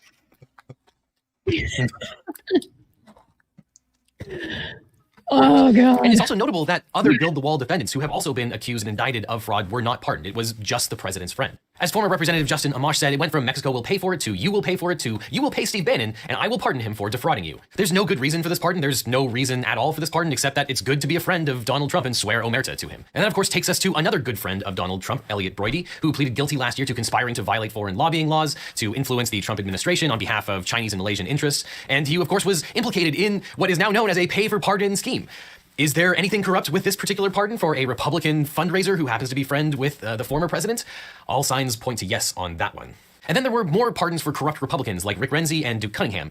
Renzi is a Republican and former member of the House who was sentenced to 3 years in prison in connection with a bribery scheme related to real estate. Cunningham also pleaded guilty to taking $2.4 million in bribes from military contractors. These are not good people. And there's just this pattern of pardoning outright criminal corruption. We've never seen anything like it with presidential pardons before. Yes, a lot of former presidents seem to have a habit of pardoning light corruption for those who happen to be well connected, but here the worse the corruption, the more likely to get a pardon, and the corrupt are a preponderance of the pardons. It exists on both sides of the aisle. While there's certainly a preponderance of corrupt Republicans who have received pardons, that pattern continued with pardoning former Detroit Mayor Kwame Kilpatrick, who was convicted in 2013 for using his office to enrich himself through kickbacks, shakedowns, and bid rigging schemes. President Trump was clearly favored. Just generally, all the worst people are the ones that got pardons. Mm-hmm. just generally. And it's disgusting. That's what I was about to say. It's just completely disgusting because it's just if you are friends with Trump, you will get pardoned. That's pretty much. I honestly not wish just friends. that once we're done with the Senate impeachment, that they should go back and look at those pardons and revoke. Yeah. Pretty much, you know, you revoke a pardon though? They have the ability to review them. Yeah, they can veto the president's anything the president does. The House and Senate have power to veto it. Just like, you know, if a president vetoes a bill, then the Senate and House have power to override the veto. Yeah. That's checks and balances. But it's not just his friends, it's people that have donated to him. Have made him money, or people that he can use to make money off of. Yeah, I mean, generally it's just all about money. All it is. I mean, it's all about money. If they don't bow down to him and scratch his back, you know, if they fuck up, he's not going to pardon them. But as long as he can use them in his schemes, he'll pardon them. And that's the people that he pardoned. Yeah. Generally, yeah. Otherwise, he'll just call for their death like he did with Mike Pence. Yeah. His friends and business partners, but at the same time, he was just setting a precedent for absolving pure corruption, pure political and business-related corruption. As political commentator Josh Barrow put it, they only make sense as a general statement that corruption is good. And that pattern of pardoning just outright corruption, specifically with an emphasis on real estate corruption, continues with the list of people who received pardons. For example, Shalom Weiss, who was sentenced to more than 800 years in prison for racketeering, fraud, and money laundering related to insurance fraud.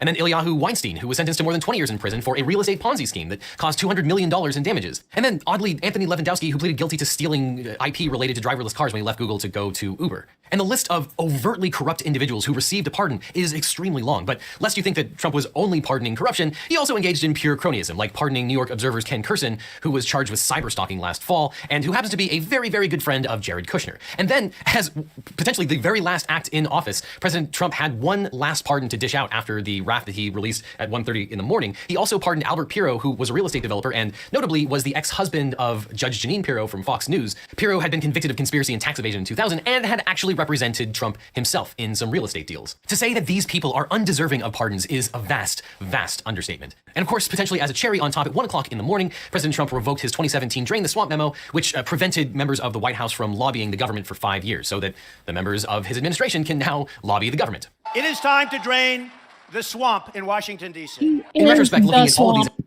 Yeah, he was the swamp. He still is the swamp.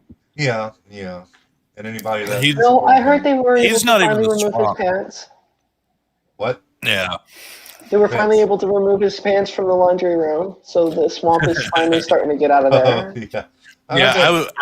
I was going to say, he's not even the swamp. He's the swamp ass. Yeah. His actions, which were entirely foreseeable. It's not hard to see why people who thought that President Trump was the anti-corruption president and would actually drain the swamp also happen to believe in stupid conspiracy theories and absurd prognostications that never came true. Oh my God! God. He didn't believe any of those preposterously... That face, though. That face, though. That was perfect. Dumb things. Please contact me. I have some really interesting investment opportunities. You might even call them unbelievable. But let's also take stock that this actually could have been much, much worse. President Trump could have pardoned himself and caused an actual constitutional crisis. Now, of course, the masochistic sportsman in me kind of wanted to see it. I mean, I know that he's legal eagle and he's, supposed to be like an expert, but I was following other lawyers that were just like, no, he really can't pardon himself. Yeah, that's not a power that he has. Yeah. Wait, where did Fish go? Oh, there she is. Sorry. I was going to say if Trump could pardon himself, he would have done it. Yeah, I mean... I thought he tried. Well, he definitely asked about it. He asked about it. He wanted to know if it could be, if it was possible. Yeah. Because he knows that he's, probably going to face a lot of lawsuits going forward. I hope so. Possibly, jail time. I really do hope so. Me too. Well, wait till Monday. Yeah. That's when the Senate's going to start talking about it. So, whoop, whoop. Let's hope. Let's hope. No, I mean, literally, that's when the Senate is going to start looking at the articles of impeachment. So, I thought they were pushing it back until February. Nancy said it was Monday. So, okay. No, I'm saying let's hope that the Republicans don't all jump the Trump dick, basically. well, they're in the minority, so have fun with that. Oh no, that's what they did for the last 4 years. Yeah. Yeah, but we're gonna have half the Republicans. Well, not convict. quite half. Not quite half. Yeah, not quite half, but not even close, has not to even be close to half. has to be a 2/3 majority, Yeah. and the Senate split 50-50 right now.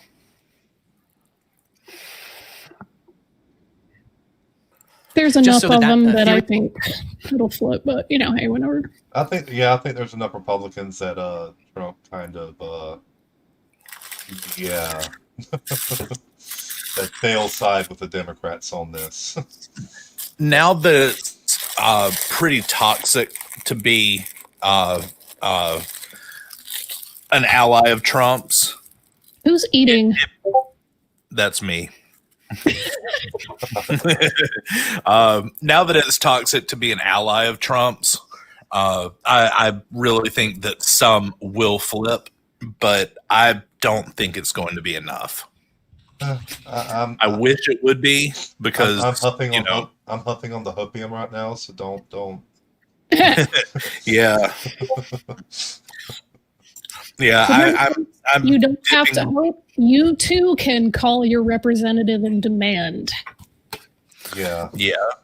And I'm dipping my chicken nuggets in extra hopium sauce right now. I know people don't want to do things that require more than a click. I get it. But guys, if you live in states with Republican representatives, or senators, I should say, you can call, email, whatever. You can tweet them. You can do whatever. Literally make your voice heard. That's what they're supposed to be there for. Supposed to be. Yeah, supposed to be. I still don't know. I still don't know about the Lindsey Graham. He is my representative, senator. As much as it pains me to say that. Just light up that motherfucker's phone lines, dude. If you gotta robo dial, do something. I think there's plenty of people doing that already. Probably. That the president could pardon himself would be smacked down in front of the Supreme Court as part of a Trump corruption and criminal investigation. It's also entirely possible that Trump could have pardoned members of his family, including Ivanka, Jared Kushner, Don Jr., Eric, Kimberly Guilfoyle. And it appears that he really, really... Oh, yeah, Kimberly Guilfoyle. Ugh. All of them. All of them, pretty much. Wanted to do that, but that White House counsel Pat Cipollone said it would open Trump himself up to personal liability or criminal liability.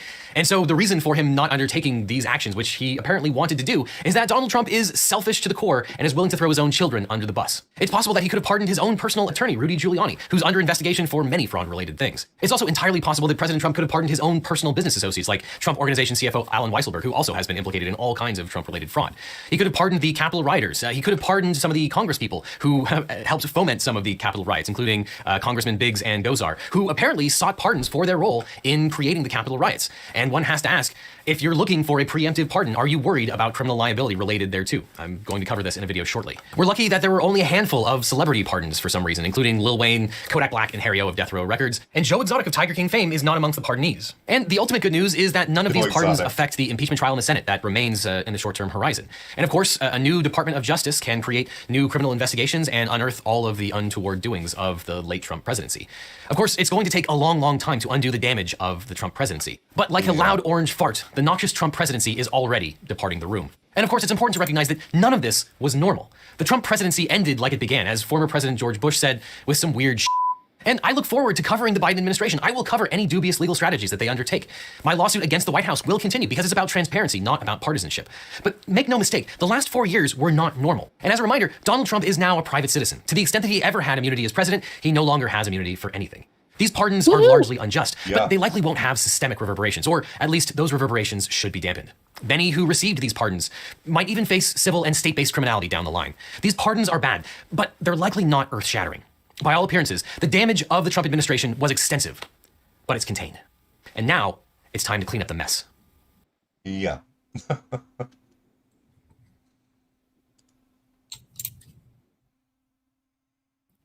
I'm just really glad that he didn't pardon the Tiger King. Yeah, Joe Exotic.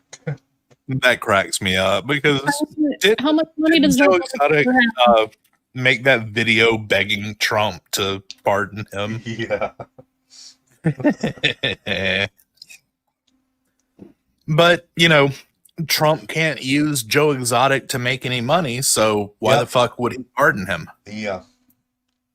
He'll run it after the 10, 15, 20, 25, 30, 30. Okay, I'm about to say. The hell is that? I don't know. Wasn't coming from me. Freaking phone app. Okay. So we want to end it here or one more video, which is 6 minutes long, or 7. Yeah, let's go ahead and do this one. Yeah. We have a really, really interesting development when it comes to the attempted insurrection or the diet coup at Capitol Hill. Look at this.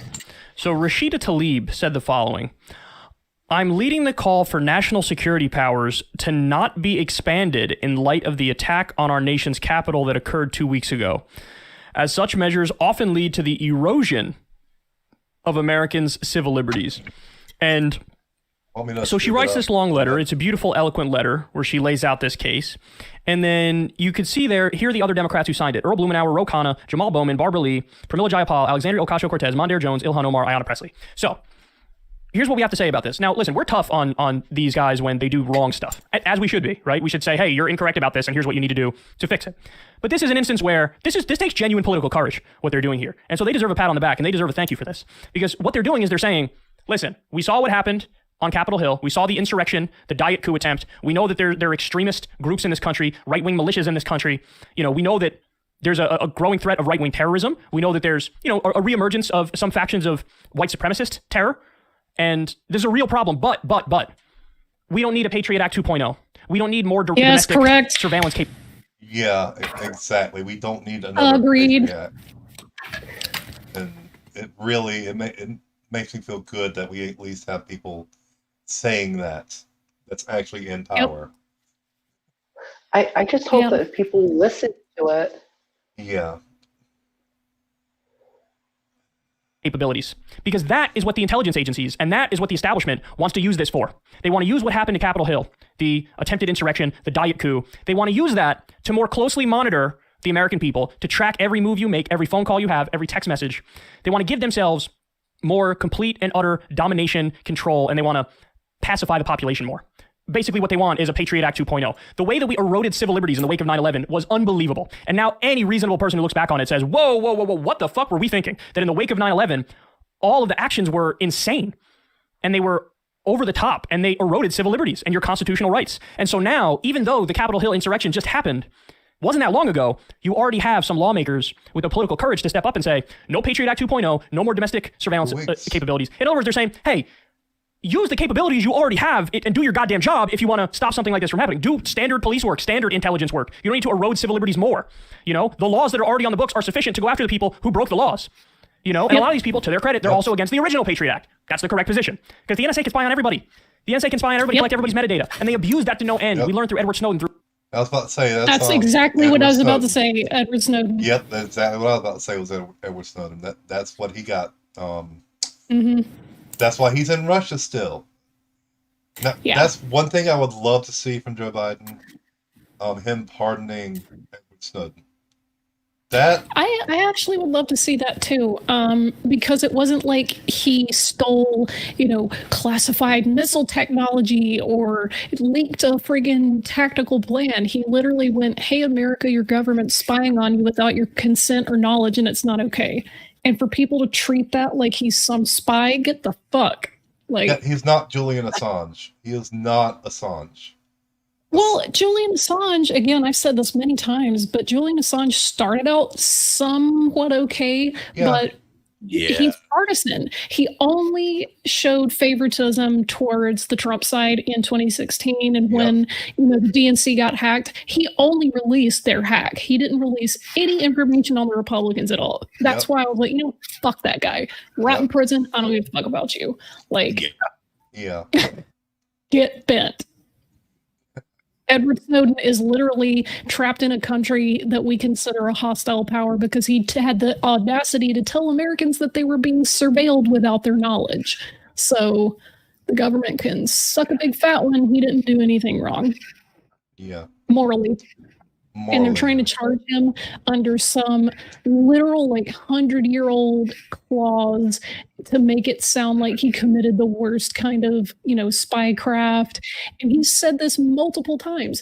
If they'll stop trying to charge him with the bullshit law, he'll come back and face trial, but he wants a fair shake. But under the clause that they're trying to try him under, you're literally not allowed to make a defense to explain why you did what you did. Even in murder trials, people are allowed to at least pretend that what they did was justified homicide or self-defense or something like that. If he were to come back and face trial right now, he literally would not be allowed to explain why he did what he did. That's why he's not coming back right now. If they take that part off the table, he's like, yeah, sure, I'm coming back. He fucking misses America. He's not, he doesn't want to be in Russia. Oh yeah, and I like one thing about this video. Underneath it says, they have to put a disclaimer out now. U.S. elections. Joe Biden is the president of the United States. States certify results from the ensuring ballots are properly counted and correcting irregularities and errors.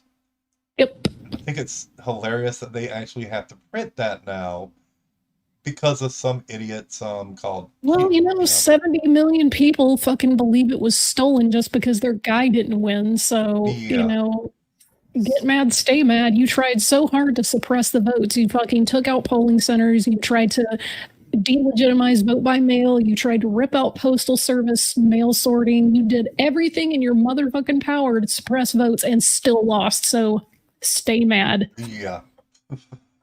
Yep. Yeah. Through his leaks that you had people at the NSA who were spying on their love interests. The exact type of abuse of power that you expect is exactly what went on. There was a laundry list of insane abuses that happened. And now you have, to their credit, these are left-wing lawmakers who are saying, even though it's my political enemies who are out there at Capitol Hill, I want to protect their civil liberties. That's what I want to do. I want to protect their rights. I want to protect the Constitution. I care about due process.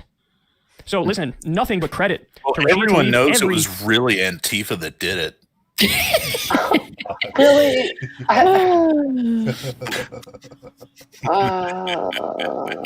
Can you imagine spending all that time cosplaying and LARPing a militia tactical dude, being a total doughboy, carrying Trump flags, the Gadsden flag, doing all this shit to go storm the Capitol for your orange God King, only to have your shit blamed on Antifa? Yeah. Oh yeah. Well, they said that Q Shaman dumbass, whatever his name is, they said that he was an Antifa member. Oh man.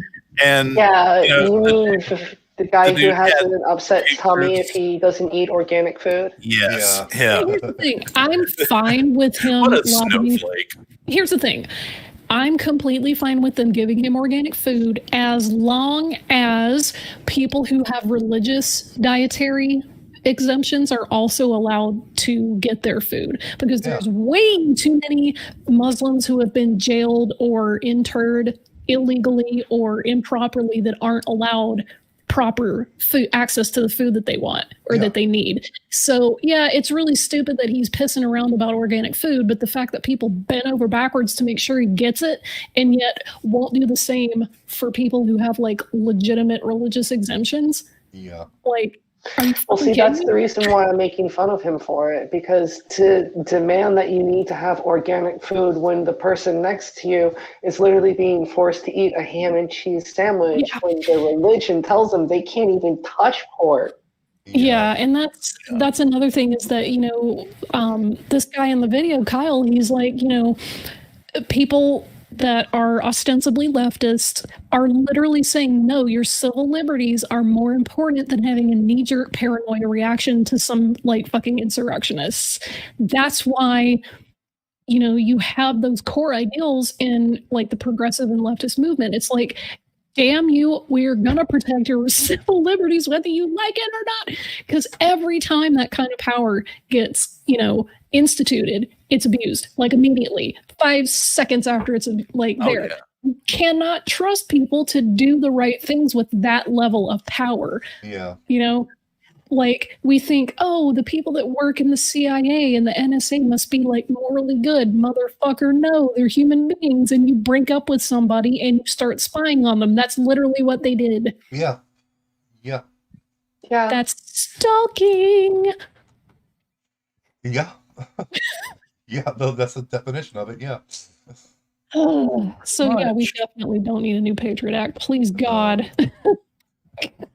We, you know, didn't really need the original one. No. We didn't. Yeah, I know. Every lawmaker who signed that bill, they see the whole picture. They see how this can be used towards nefarious ends to give the intelligence agencies more power to erode civil liberties in the Constitution. And they're against it. They're standing up against it. So I give them a lot of credit. Every one of them. I want to repeat it. Rashida Tlaib, colossal credit, amazing letter. I recommend you read the whole thing. Earl Blumenauer, Ro Khanna, Jamal Bowman, Barbara Lee, Pramila Jayapal, Alexandria Ocasio-Cortez, Mondaire Jones, that's my congressperson. Shout out to Mondaire Jones, Ilhan Omar, Ayanna Pressley. You guys did a great thing here, and you deserve a lot of credit. And by the way, as Glenn Greenwald was pointing out on Twitter, I suspect you're going to see an alliance on this of not just these left-wing, like Justice Democratic lawmakers. You're also going to see a lot of civil liberties concerned, libertarian-leaning Republicans sign on to this. Yep. They're going to say, okay, listen, we're all against the attempted insurrection and the Diet coup and what happened, for sure. But we don't need a Patriot Act 2.0. We don't need to rip up the Constitution.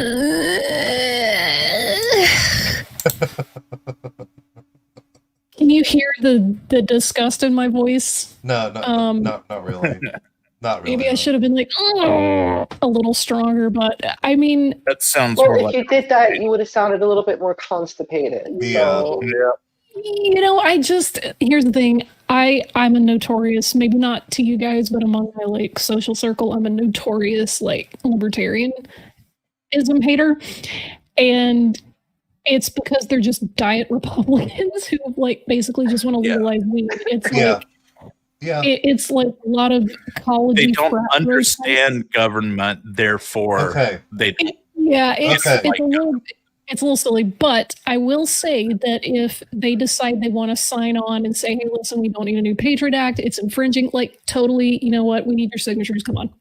But one thing, there's since you were talking about libertarianism, one thing that pisses me off about libertarianism, the fact that at one point it was a leftist solution to the current Democratic Party, to neoliberalism. It was the it was the left wing, basically the left wing anarchist party, is what they were originally back in like the 1950s, but then they decided to adopt it as a right wing terminology, and now we have well, you know, the right wing has spent the last 40 years complaining about how government doesn't work ever since Reagan, and because of that, you know, it's basically turned libertarians into conservatives. But the original purpose of the Libertarian Party was to pull Democrats back into sanity because they were going towards, you know, corporatism and neoliberalism. They are now. Like what they are now, exactly. Gee.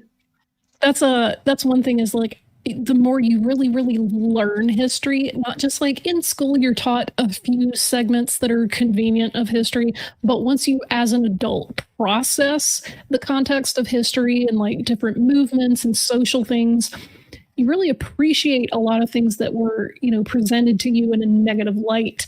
And as an adult, I've really, really, really gained more respect for like the Black Panther Party, the original like Black Panther Party, and how leftist they really, really were, and how dangerous that was to them. That's the kind of unity that I can get behind. It's just like, damn it, bringing everybody under that umbrella for that common goal and, achieving equity, not just equal, because sometimes equal is still not just, but equity, like true equity. That's like, it's an awesome thing to think about. Like, it literally can be done. You can do this. We just have to want it, Yep. We really can feed people who don't have food. We just have to want to.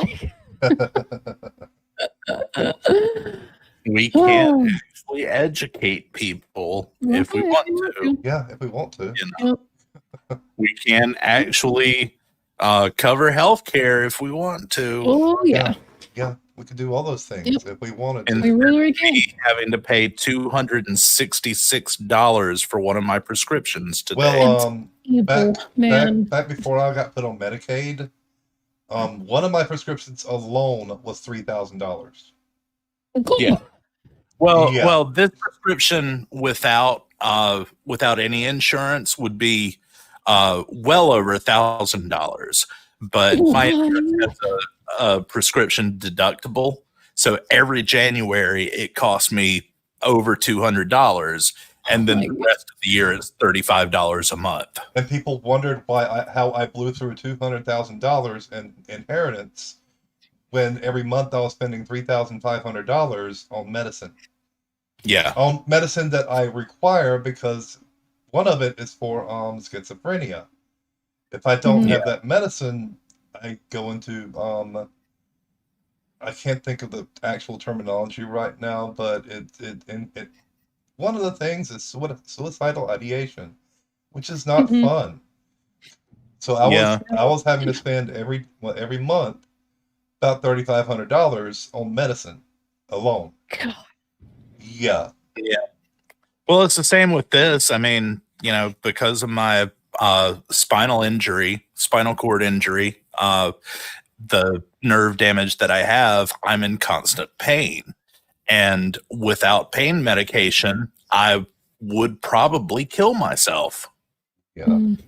If I had to deal with that pain 24 hours a day, I would probably swallow a bullet. Dealing with chronic pain like that, man, that after a while, that just just don't want to deal with it. Yeah, people wondered why I attempted suicide back then. I'm like, if you had to deal with what I had to deal with, you probably would have done the same damn thing, probably sooner. Yeah, and that's the difference between a lot of the ideals of these movements. It's like you get somebody who's very right leaning, and they're going to go, well, what did you do to give yourself that injury? What did you do to give yourself cancer? And someone who's like left leaning is just going to be like, well, holy shit, dude, we need to get you fixed up. Let's go. There's an element of compassion and a lack of judgment that is a pattern among like the left leaning movements that you don't see a lot of that in the other movements. Like, people who are, religious and religiously minded, and you hear like, oh, they're the most judgmental out of them. But I mean, they really are. Like, yeah. It doesn't matter what a person did to give themselves cancer. Fucking help treat the cancer. Damn. Like, what? Like, seriously, it's cancer. Just get it treated. Or if it's something, or if it's something genetic, like what I have, bipolar. Yeah. And it's like you look at a homeless person or an unhoused person, who fucking cares why they're unhoused? Fucking help them get into a shelter. Like, goddamn, this is not hard. Yeah. You would think that, but for a lot of people, it really is. But no, we put spikes. And the reason I bring that up specifically is because you wouldn't think this on the face of it, but Los Angeles actually has one of the highest, mortality rates for unhoused people because of the wintertime. It actually does get cold out here in the wintertime. And, there's people out here who don't have homes, and they're living in tents or they're sleeping on the street, and it gets down to like 40 overnight. And, the winter times when it gets to be more rainy here, and they more or less die of hypothermia or exposure. And also, what I was about to say, Southern California. instead of helping homeless people, we're busy putting spikes under bridges to keep them from living under bridges whenever, it starts raining or something. Like, how dare you be homeless in my sight? Yeah, pretty much. Just so fucking awful. And we are so off the topic of this video now. Well, that's okay. That's okay.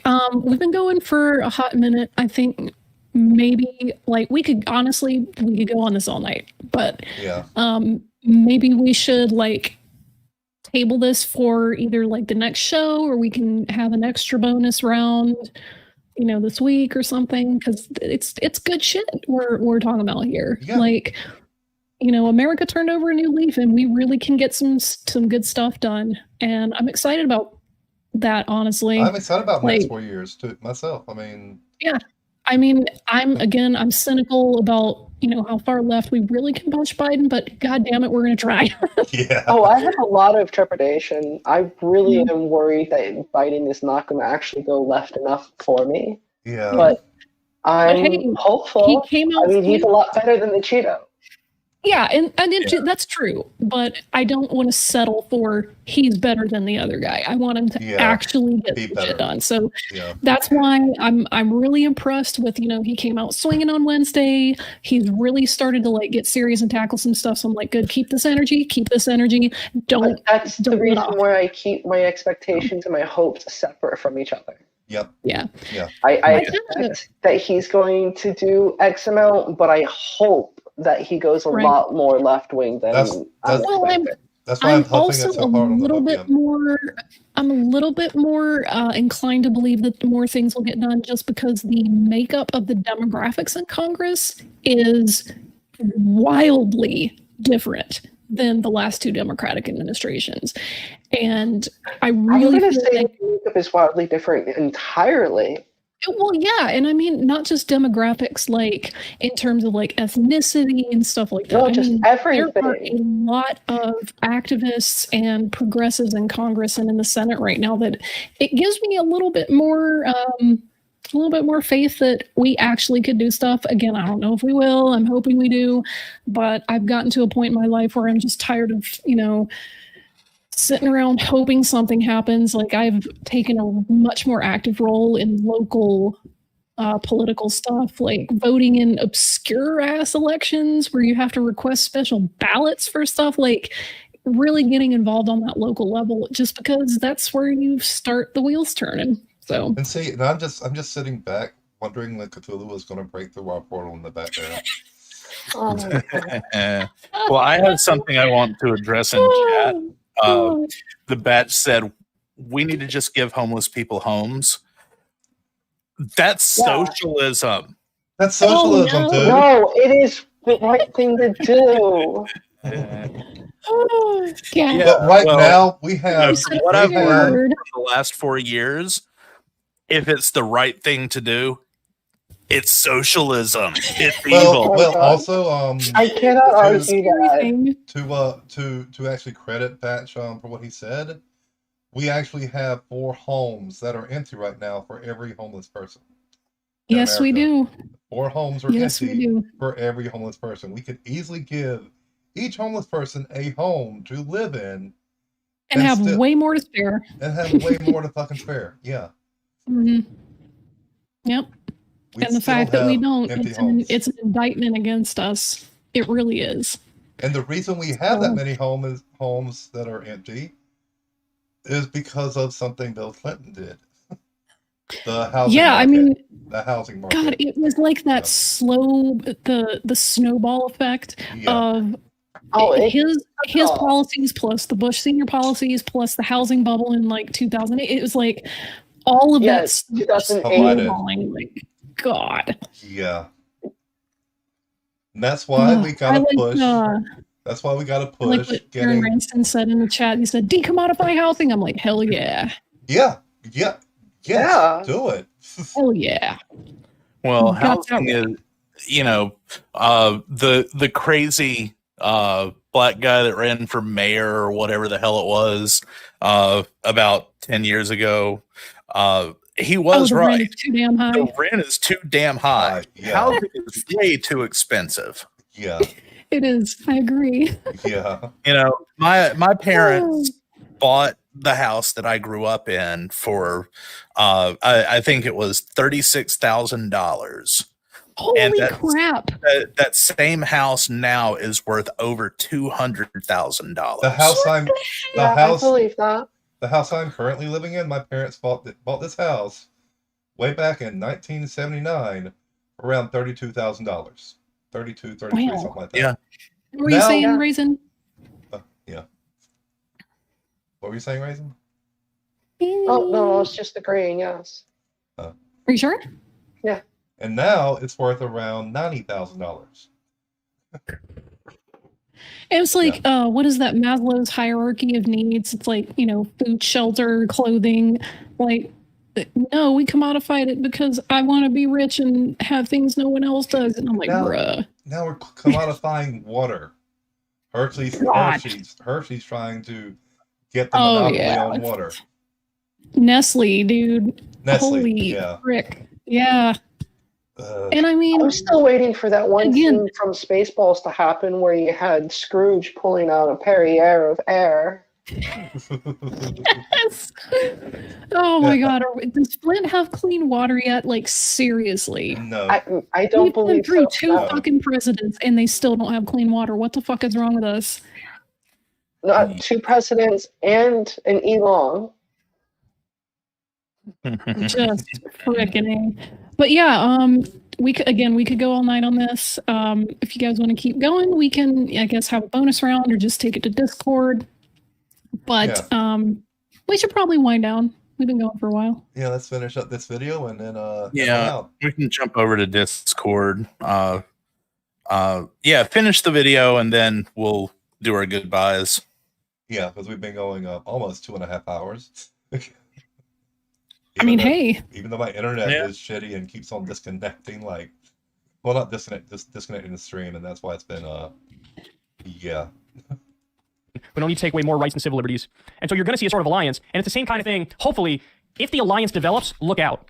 Because this is what the establishment really fears. Because there are both right-wing lawmakers and left-wing lawmakers who agree we got to end the wars and we got to do it now.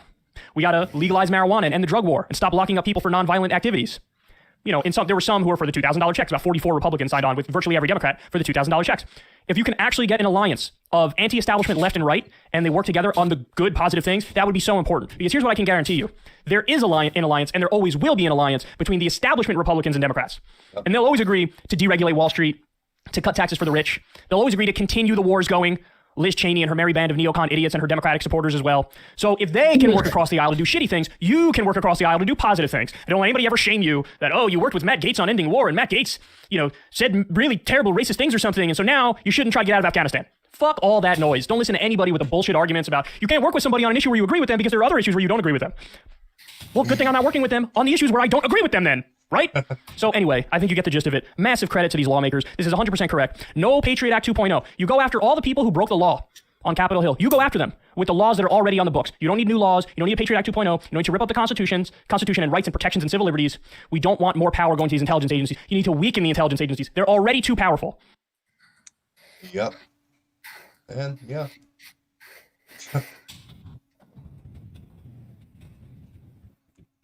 So, final words, final thoughts?